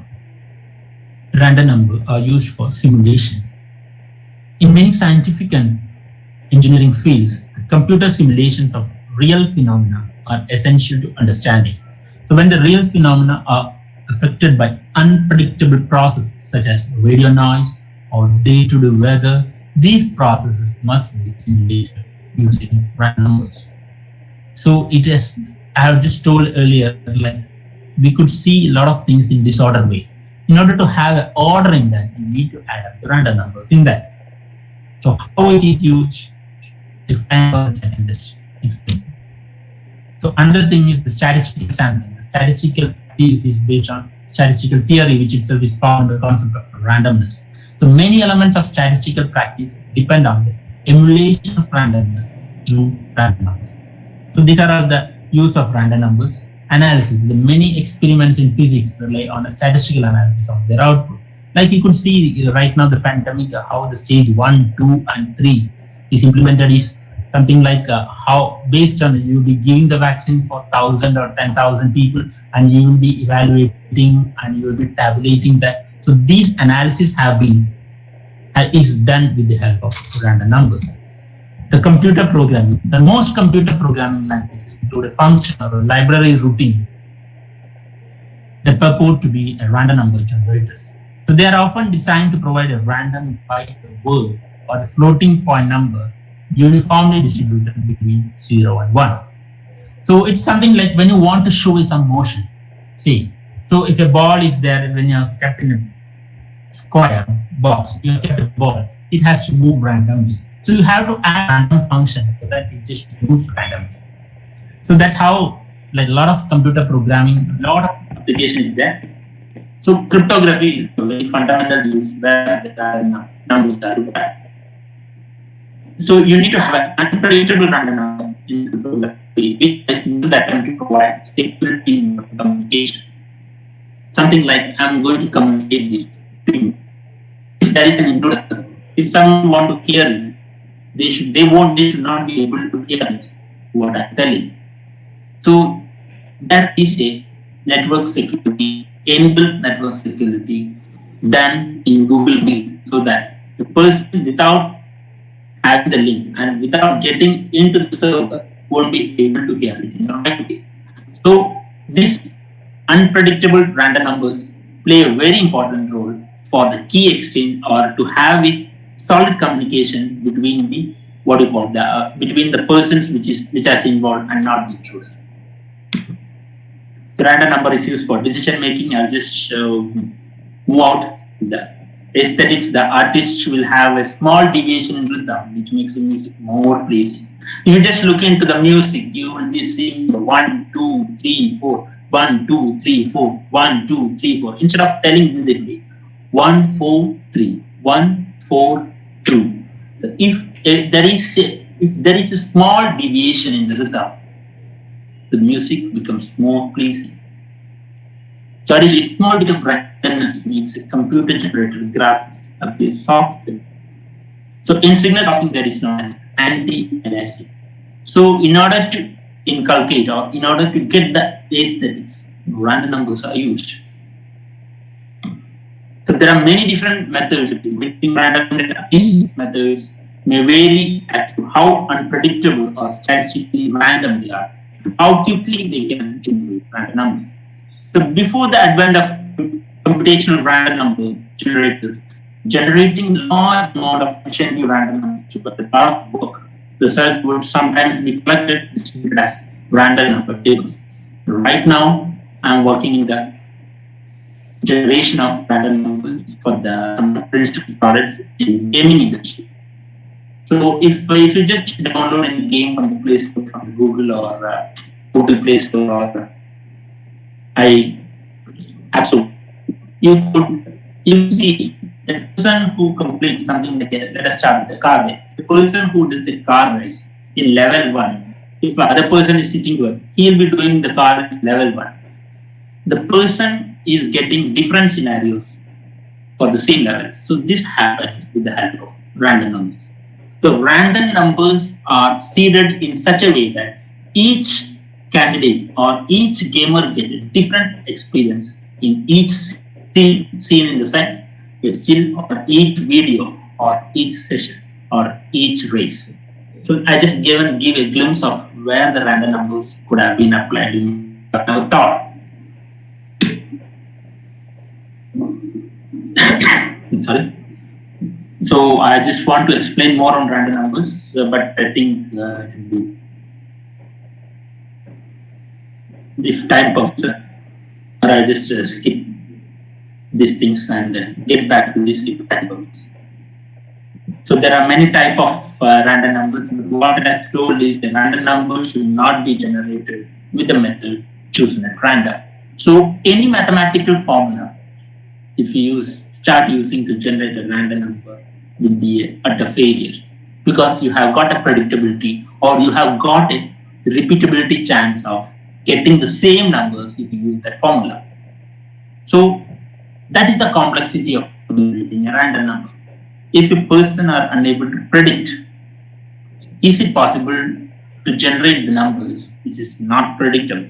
It is impossible other than extracting certain things from nature. So we call that there are two main approaches to generate random number using a computer, because computer is a finite machine. From the finite machine, you cannot expect a random process to come out. So we call that as a pseudo random number generator. Pseudo means it appears to be random. It cannot be the right random. It appears to be random. And there are other set of random numbers which is called true random number generators, which we are extracting from the nature. So pseudo random numbers are not random in a way you might expect, but at least not if you are used to dice rolls or lottery tickets. It's like within the confined environment, we'll be generating the numbers. Tell a number, it can generate, we can write a code in a computer which can generate a number between 1 and 100 in a random way. So where this has been used, like these are the characteristics, like when you have a pseudo random number, the efficiency is excellent, your determinism, it is deterministic, but the periodic. When you have a true random number generator, the efficiency is poor because we never know what is going to happen next. So it can give a pattern in between that is not right when you want to use it in industry. But it is purely non-deterministic. You can never repeat the number with any mathematical formula. But it is a periodic. There can be finite periods in between, but we cannot write it in a full period with some function. So where it is used in the lotteries and draws, true random number generator. TRNG is true random number generator, which is generated with some hardware along with some mathematical coupling in that. So in the games and gambling, true random number generators are used. For random sampling, like the drug screen, true random numbers are used. Simulation and modeling, pseudo random numbers are used. Security for generating data encryption keys, true random numbers are used. And for the art, it can be a combination of true. In all the applications that I have listed, we will be processing the true random number generators so that it ultimately becomes a PRNG. But we tell that as true RNG with the help of some basic test to be done whether the randomness is so or not. So this is a very famous example, linear confidential generator. You could just see, I am not getting into the details. The thing is that it is just a model of some function, so that we'll be getting repeating after every it has got the period of something like after every m numbers, it will be just repeating. So this is not used cryptographically secure, but the thing is it can be used for various simple gaming applications. So I just keep all these random numbers and let me just get in cryptography. I already mentioned you have Ali, well, bad guy. Teddy is our okay.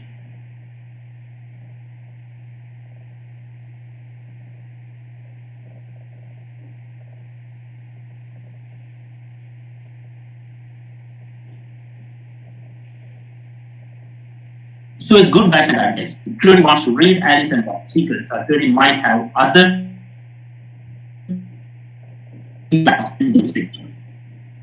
so what is required is we need CIA, that is confidentiality, and availability. So what is confidentiality? It proven unauthorized building of information. It is very much required in the current scenario. You could see when you send a message in the WhatsApp that end-to-end encryption has happened. So basically, this cryptography, a lot of mathematics is applied in that. So integrity, what do you mean by integrity? So proven unauthorized writing of information. If someone sends a message to someone, there should not be an intruder to hijack our message and change the integrity of message and change some of the message and send. And the availability, the data is available in a timely manner when needed. So whatever information that we share from one entity to other, we should have the confidentiality, the primary thing, and we should have the integrity, and we should be able to use it in a proper way. The availability, get back the information. So the availability is a new security concern due to denial of service threats. So the thing is that once you have got some information, how securely one can save it. So there our cryptography plays a very important role. So let me just get into cryptography. So what is cryptology? It's an art and science of making and breaking secret codes. So cryptography is nothing but making secret codes. And cryptanalysis, when you have something like a hero that something like there is a crypto analysis where those people will be trying to break the whatever secret codes that we learn. So in general, the crypto is something like a combination of cryptology, cryptography, and cryptanalysis. So why is cryptography? So information security topic. We have got crypto, access control, protocol, software, real-world info security problems abound. The thing is that information security, whatever you see in your computer, whatever you see in any electronic gadgets, cryptography plays a very vital role. So cryptography is a part of information security that works best using crypto correctly. It's important. The more we make other parts of security behave like crypto, the better it will be. Like if the link of this Google Meet has been shared. I'm sorry. Have been shared to everyone, then everyone can get this and take out the information. The thing is that is it possible to incorporate the notion of security in our day-to-day life? Yes, it is possible. You have got a lock for your body. If you lock it, you will be only able to know that. If you have got a password for your ATM card, you have got a password for your Gmail account. So wherever, whatever you come across in a day-to-day life, there is a small amount, there is not a hell lot of amount of cryptography involved in it. And there is a good mathematics in that. So what is cryptanalysis? Theory of cryptography in all aspects of cryptography. If you doesn't want to have a good secure algorithm, one has to do a good amount of cryptanalysis to that. So you should know if a person, if I'm making a protocol, box with the key, if able to make a key by the intruder or the other person or like a thief, so we have to look in for the options like, is it possible to make without coming here, without the use of this box, is it possible to get it? So a person who writes cryptographic algorithms or the person who makes security algorithms should know a very good understanding of cryptanalysis as well. It's like a black hat versus white hat method. So both cannot be categorized what I have told like a hero or villain. Both are heroes.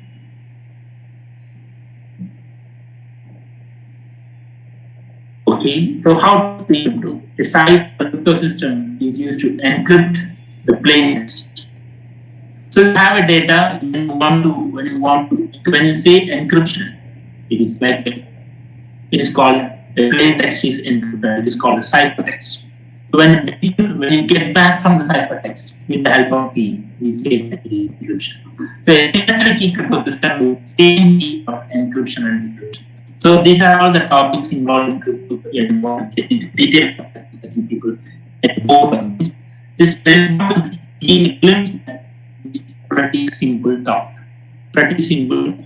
A graduate level student, or a person who is undergoing graduation can easily take up a course, free course on cryptography and excel in that. You have got a lot of job opportunities, just like a data scientist.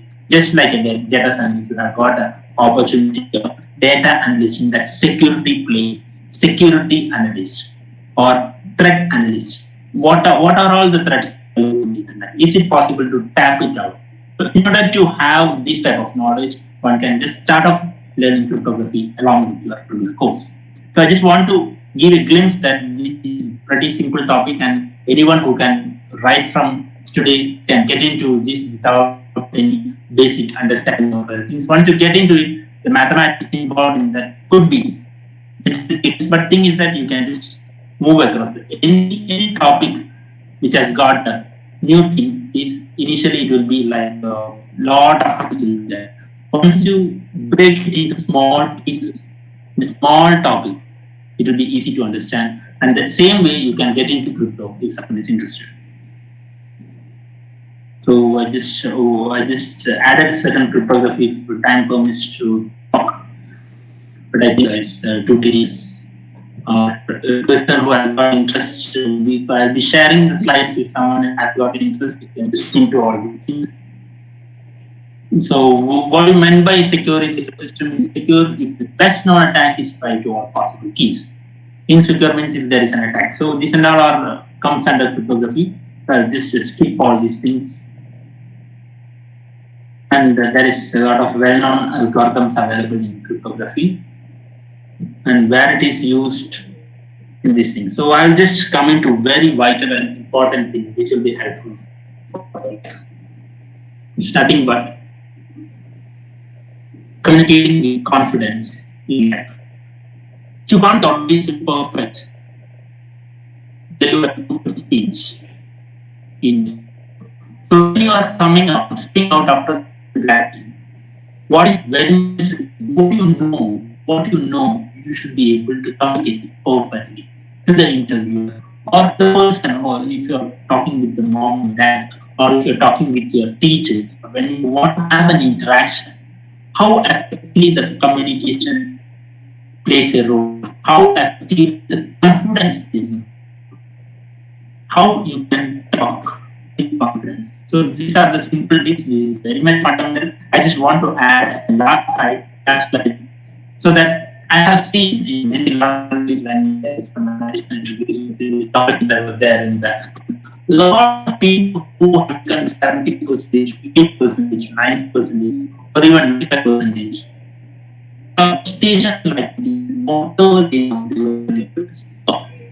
So I request each and everyone, all the graduates, to just stand in front of the camera and start talking in English, whatever you know. Every day you need to practice something for 5 minutes. It will give you confidence that how you can communicate. The first point I want to add is this has got nothing to do with the math. The thing that I just want to add this because without this, one cannot take up, one cannot move a part in international scenario. So this is applied for any language, but I would like to insist on English because if you know English, you are international. If you know English, you are international. The thing is that whatever subject you are studying, either language, everything is learning formal language, English. When I completed graduation, I was something like able to talk English in what you call small form. Just 2-3 words. I could not understand. By talking with confidence, by talking with others, by starting interacting, by keeping with that interest, I could speak literally. So these are the things one can just some methods like one can have one just dig out his own method to have confidence while talking. I just tell people you should learn the thoughts. The thing is that the confidence comes once you know what you're going to talk next. So when you organize your thought, what I'm going to, the next sentence, what I'm going to talk. If you have organized in your mind, you will have a better confidence to communicate. So in an interview, you organize your thought in such a way that whatever you have studied in this graduation, or whatever knowledge you have attained in these 18 years or 20 years, so it has to be there, it is there freshly in the brain. But if you want to take out it perfectly, you need to organize such a way that you have studied perfectly. So a person who have scored very high marks were unable to deliver because without confidence, because they have not organized their thoughts. So there could be a lot of reasons. There is like if this slide has to be explained, we can talk for hours. But I just want to tell you the main point is one has to organize your thoughts. Other thing is you can speak slow, naturally and confidently. So the confidence is something like if you have the knowledge, have confidence. If knowledge is also not there, you should have the guts to tell I do. But I have little idea of that. Get into it. In that way, you should have the confidence that if you are yes or no, say it perfectly. And the other thing, what I have come across is you should have a good breathing. Like it will just soothe your mind. Like if you take a deep breath and just put out, you will be having something like, oh, it has gone, and then you can speak smoothly, you can talk naturally, you can talk confidentially. And you can use body to reinforce speech. Like if someone is like many in this online scenario, we can see that our body in real life there is a body language plays a very vital role when you talk something, because the person won't be listening, we won't be having an eye contact. If you just I'm just raising my hand in order to have an attention of all of you to my hand. It's not because to get attention, physical attention. The thing is that what you're hearing. So when you have your body action, it will just reinforce the speech. It will add quality to the speech. So I'm not a good speaker. The thing is that these are all the things one can have also learning along with it. Managing the facial expressions, then just try to manage. So these are comes not just one day. Practice it. When you do that with the native language, like in Malayalam, you can just start talking Malayalam, 3 sentences, prepare it, and just see that you start talking it. And I should be able to handle how frustrated they are, how the nervousness could be handled, how the confidence can be built, what the point is. The point is the exam is over, our nervousness has gone. Once the test is over, our nervousness has gone. So what is the important? If you're nervous, you forget. You forget, your memory have gone blank. Sometimes when you get the answer sheet, or sometimes some questions have been written by the teacher, you will see start like blank space because of the nervousness. So nervousness not only affects your body badly, it affects your life badly. So what the engine has gone and come out, he might have thought, oh, I'm a terrible teacher.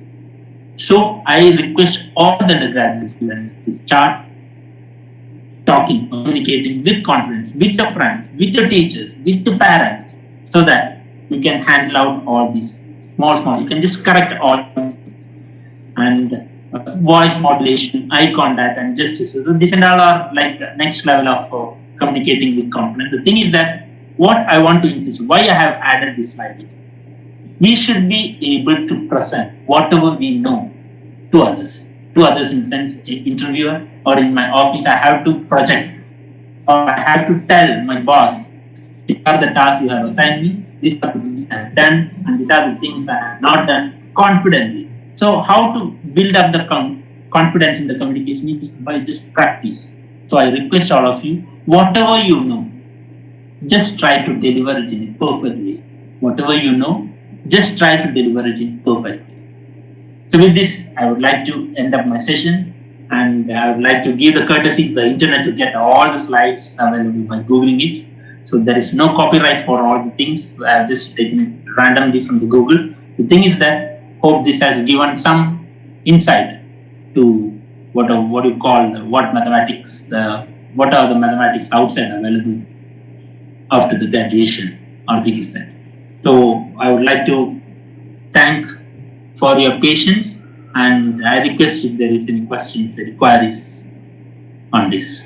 Whatever, if I am able to answer, I will just try to answer. Thank you. Next discussion ആണ്. Hello, okay.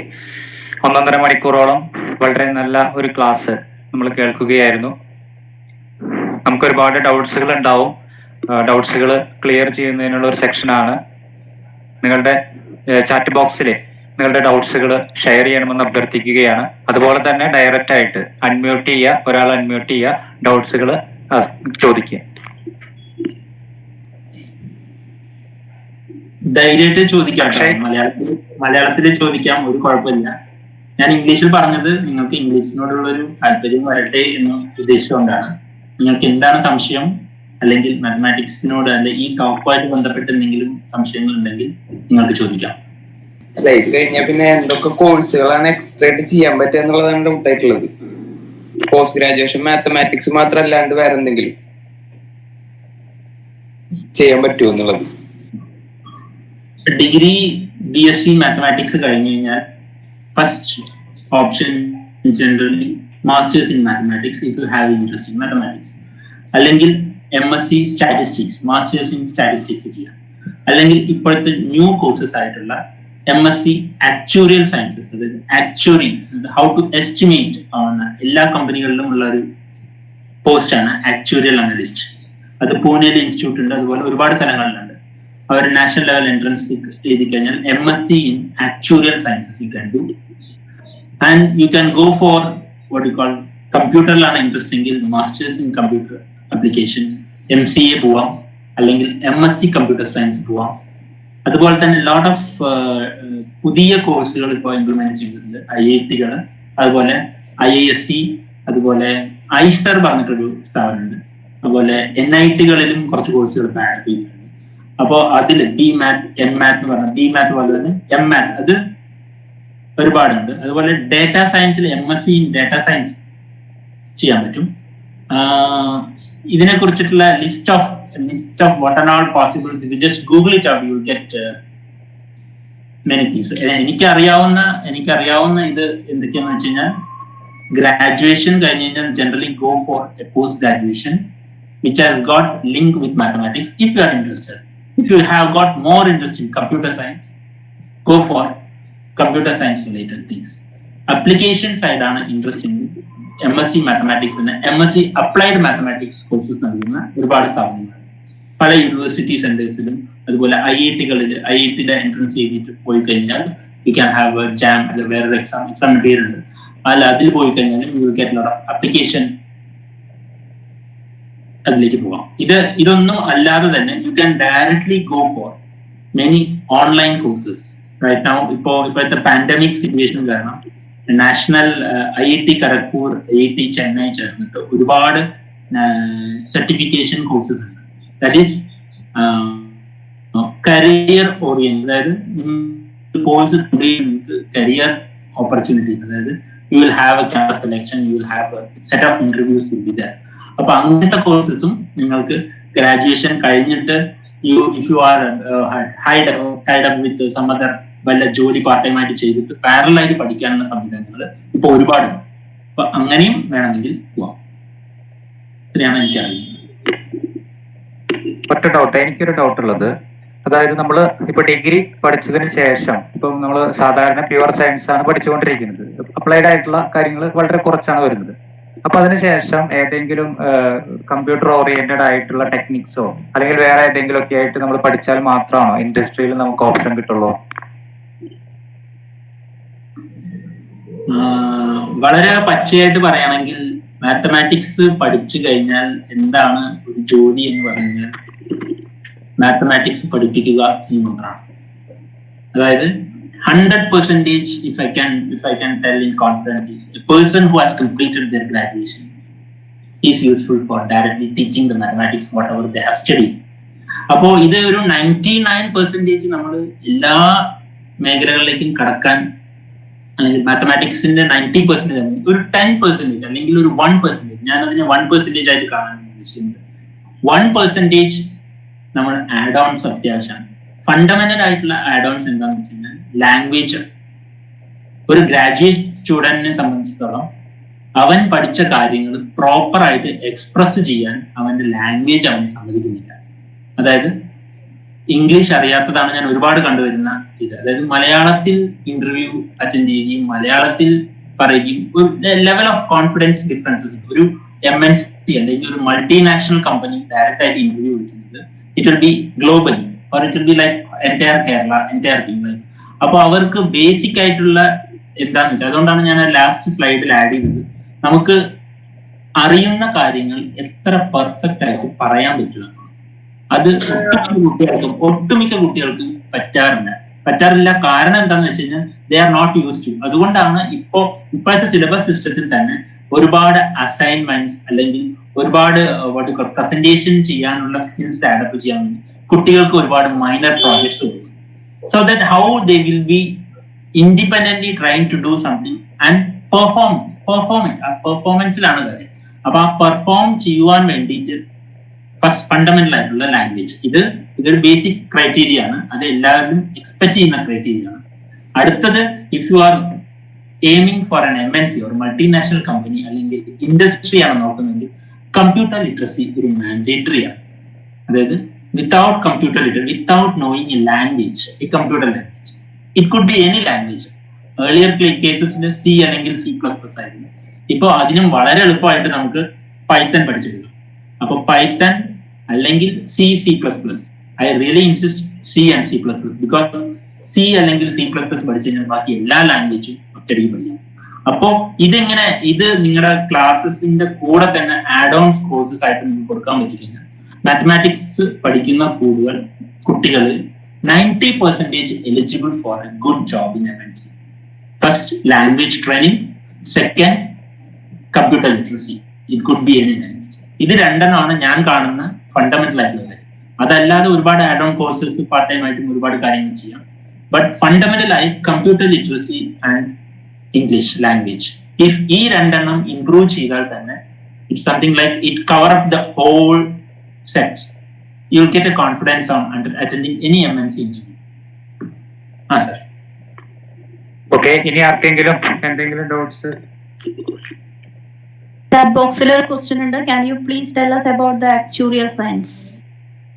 Basically actuarial science course കുറിച്ച് കൂടുതൽ അറിയില്ല എങ്കിലും actuarial പഠിച്ച actuarial analyst എന്റെ കൊളീഗായിട്ട് work ചെയ്തുകൊണ്ട് എനിക്കറിയാം. Actuarial science basically പഠിക്കുന്നത് ഒരു കമ്പനിയുടെ ആക്ച്വറിയൽ സയന്റിസ്റ്റ്, ഒരു ആക്ച്വറിയൽ അനലിസ്റ്റ് എന്താ ചെയ്യുന്നതെന്ന് വെച്ച് കഴിഞ്ഞാൽ അവരുടെ അല്ലെങ്കിൽ പീപ്പിൾ മാനേജ്മെന്റ്, അവർ ആ കമ്പനിയിൽ ജോലി ചെയ്യുന്ന എല്ലാ ആൾക്കാരും ഏതൊക്കെ സെറ്റ് ആണ് inline with that they will map it and what is the use of it, what is the benefit of it. ഒരാളെ ഇവാലുവേറ്റ് ചെയ്യാൻ ഉപയോഗിക്കുന്ന ഒരു കാര്യമാണ് ആക്ച്വറൽ സയൻസ്. അതായത് I have done, what is the price tag that you are going to give for this candidate. അപ്പോ അത് വളരെ അനിവാര്യമാണ്. ഒരു ഇൻഡസ്ട്രിയിൽ എങ്ങനെ what is the decision making വളരെ ഇമ്പോർട്ടന്റ് ആണ്. ഞാനൊരു പുതിയ ടെക്നോളജിയിലേക്ക് കാലുവെക്കാൻ പോവുകയാണ്. ഒരു കമ്പനി software company, hardware ಕೂಡ manufacture ചെയ്യുന്നു. They should have a good evaluation of what is the strength of the company. അപ്പോൾ ഒരു കമ്പനി അല്ലെങ്കിൽ ഒരു സോഫ്റ്റ്വെയർ ഇൻഡസ്ട്രിയുടെ സ്ട്രെങ്ത് മനസ്സിലാക്കി. ബേസിക്കലി ഇതൊരു ഡാറ്റ അനലിസ്റ്റ് ആണ്. Actually means it comes deduce in to മണി.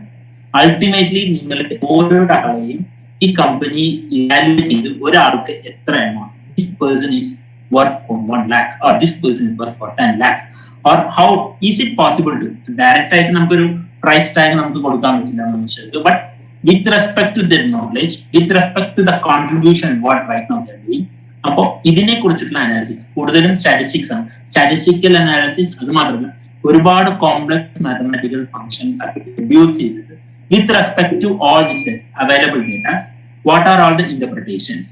അപ്പൊ ആക്ച്വറിയൽ സയൻസിന്റെ ഔട്ട്പുട്ട് ആയിട്ട് നമുക്ക് ഒരുപാട് ഈ ഡാറ്റാ സയന്റിസ്റ്റിൽ എന്തൊക്കെ ഞാൻ പറഞ്ഞോ അതെല്ലാം ഈക്വലന്റ് ആയിട്ട് ആക്ച്വറിയൽ സയൻസിൽ വരും.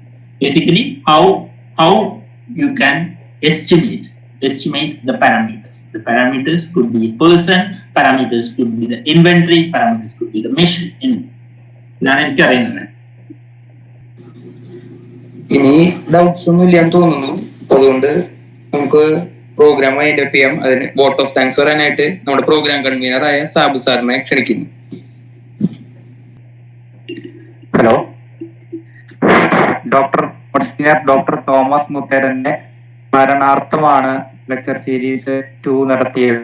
നമുക്കറിയാം ഡോക്ടർ തോമസ് മുത്തേടൻ മാത്തമാറ്റിക്സിനെ ഏറെ സ്നേഹിച്ചിരുന്ന ഒരു അധ്യാപകനായിരുന്നു, നമ്മുടെ HOD ആയിരുന്നു. ഇന്നത്തെ ഈ ഒരു പ്രോഗ്രാമിലെ വളരെ ആപ്റ്റ് ആയിട്ടുള്ള ഒരു റിസോഴ്സ് പേഴ്സണെ തന്നെയാണ് നമുക്ക് ലഭിച്ചത്. നമ്മളെ സംബന്ധിച്ചിടത്തോളം മാത്തമാറ്റിക്സ് പഠിക്കുന്ന കുട്ടിയുടെ ഒരു ഡൗട്ടാണ് എന്തിനാണ് മാത്തമാറ്റിക്സ് പഠിക്കുന്നത് എന്നുള്ളത്, അതിന്റെ അപ്ലിക്കേഷൻസ് എന്തൊക്കെയാണ്. ഈ 1.5 മണിക്കൂറോളം നമ്മൾ വളരെ നല്ല രീതിയിൽ മാത്തമാറ്റിക്സിന്റെ അപ്ലിക്കേഷൻസിനെ കുറിച്ച് മനസ്സിലാക്കുകയായിരുന്നു. മാത്തമാറ്റിക്സ് എന്തിനാണ് പഠിക്കുന്നതെന്ന് ഉള്ള ഒരു കാര്യങ്ങൾ നമുക്ക് ക്ലിയർ ആയി കഴിഞ്ഞു. ഈ ക്ലാസ് കഴിയുമ്പോൾ തന്നെ നമുക്ക് മനസ്സിലായി എന്തിനാണ് പഠിക്കുന്ന EMS, അതുപോലെ തന്നെ ഇതിന്റെയൊക്കെ അപ്ലിക്കേഷൻസ് ഏതൊക്കെ മേഖലകളിലാണ് ഉപയോഗിക്കാൻ സാധ്യതയുള്ളത് എന്നുള്ളൊരു അറിവ് നമുക്ക് കിട്ടിക്കഴിഞ്ഞു. ഇതിന്റെ ഇന്റർവ്യൽ ലെവലിലുള്ള പ്രാധാന്യം വളരെ ഇമ്പോർട്ടന്റ് ആണ്. ഇത് മനസ്സിലാക്കിയ സ്ഥിതിക്ക് നമ്മൾ പഠിക്കുന്ന ഈ വിഷയങ്ങളിലെ വളരെ ഊർജത്തോടു കൂടി പഠിക്കാനുള്ള ഒരു കഴിവ് നിങ്ങൾക്ക് ലഭിക്കുമെന്ന് ഞാൻ കുറച്ച് വിശ്വസിക്കുകയാണ്. ഇന്നത്തെ ഈ ഒരു ക്ലാസ് അതുപോലെ തന്നെ നമുക്ക് ഏറെ അറിവ് പകർന്നു തന്ന വിഷ്ണു സാറിനെ മാത്തമാറ്റിക്സ് ഡിപ്പാർട്ട്മെന്റിന്റെ പേരിലും അതുപോലെ തന്നെ വ്യക്തിപരമായിട്ടുമുള്ള നന്ദി അറിയിക്കുകയാണ്. ഈ ഒരു പ്രോഗ്രാം ഉദ്ഘാടനം ചെയ്ത് സംസാരിച്ചത് നമ്മുടെ ബഹുമാനപ്പെട്ട പ്രിൻസിപ്പൽ ഡോക്ടർ KL ജോയ് സാറിനാണ്. സാറിന് മാത്തമാറ്റിക്സ് ഡിപ്പാർട്ട്മെന്റിന്റെ പേരിലുള്ള നന്ദി അറിയിക്കുന്നു. ഈ പ്രോഗ്രാമിന് വേണ്ട പിന്തുണ നൽകുകയും അതുപോലെ തന്നെ സ്വാഗതം ആശംസിക്കുകയും ചെയ്ത ഡോക്ടർ സാജു സാറിന് ഈ നന്ദി അറിയിക്കുന്നു. ഇതിന്റെ ടെക്നിക്കൽ കാര്യങ്ങൾ കൈകാര്യം ചെയ്തത് രഞ്ജിത്ത് സാറാണ്. അതുപോലെ തന്നെ യൂട്യൂബ് റെക്കോർഡിങ്ങിന് വേണ്ടി സഹായിക്കുന്ന ആഷ്വിൻ സാറിനും പ്രത്യേകം നന്ദി പറയുന്നു. ഈ പ്രോഗ്രാം ആങ്കർ ചെയ്തത് mathematics department final year student ആയിട്ടുള്ള അക്ഷയാണ്. അക്ഷയിന് നന്ദി പറയുന്നു. ഈ പ്രോഗ്രാമിനെ സഹായിച്ച മാത്തമാറ്റിക്സ് ഡിപ്പാർട്ട്മെന്റിലെ ടീച്ചേഴ്സ്, പ്രത്യേകിച്ച് വിജിമിസിന്റെ ഹസ്ബൻഡാണ് വിഷ്ണു സാറ്. എല്ലാ ടീച്ചേഴ്സിനും നന്ദി അറിയിക്കുകയാണ്. ഈ പരിപാടിയുടെ വിജയം എന്ന് പറയുന്നത് നിങ്ങളാണ്. മാത്തമാറ്റിക്സ് ഡിപ്പാർട്ട്മെന്റിന്റെ കരുത്തരായ അവസാന വർഷ ഡിഗ്രി വിദ്യാർത്ഥികൾ, എല്ലാ വിദ്യാർത്ഥികൾക്കും നന്ദി പറയുകയാണ്. ഒരിക്കൽ കൂടി എല്ലാവർക്കും നന്ദി പറഞ്ഞുകൊണ്ട് ഞാൻ എൻ്റെ വാക്കുകൾ നിർത്തുകയാണ്. ഒരു കാര്യം മാത്രം ഓർമ്മിപ്പിക്കുകയാണ്, നമ്മുടെ ചാറ്റ് ബോക്സിലെ ഫീഡ്ബാക്ക് ഫോം തന്നിട്ടുണ്ട്. ആ ഫീഡ്ബാക്ക് ഫോം നിങ്ങൾ എല്ലാവരും ഫില്ല് ചെയ്യണം. വളരെ കെയർഫുൾ ആയി ഫില്ല് ചെയ്യണം. കാരണം അതിലത്തെ കൊടുത്തിരിക്കുന്ന ഡീറ്റെയിൽസ് വെച്ചിട്ടാണ് നമ്മുടെ സർട്ടിഫിക്കറ്റും കാര്യങ്ങളൊക്കെ ജനറേറ്റ് ചെയ്യുന്നത്. എല്ലാവരും ഫീഡ്ബാക്ക് ഫോം ഫില്ല് ചെയ്യുക. Okay, thank you. എല്ലാവർക്കും നന്ദി പറഞ്ഞുകൊണ്ട് ഞാൻ എൻ്റെ വാക്കുകൾ നിർത്തുന്നു. Thank you.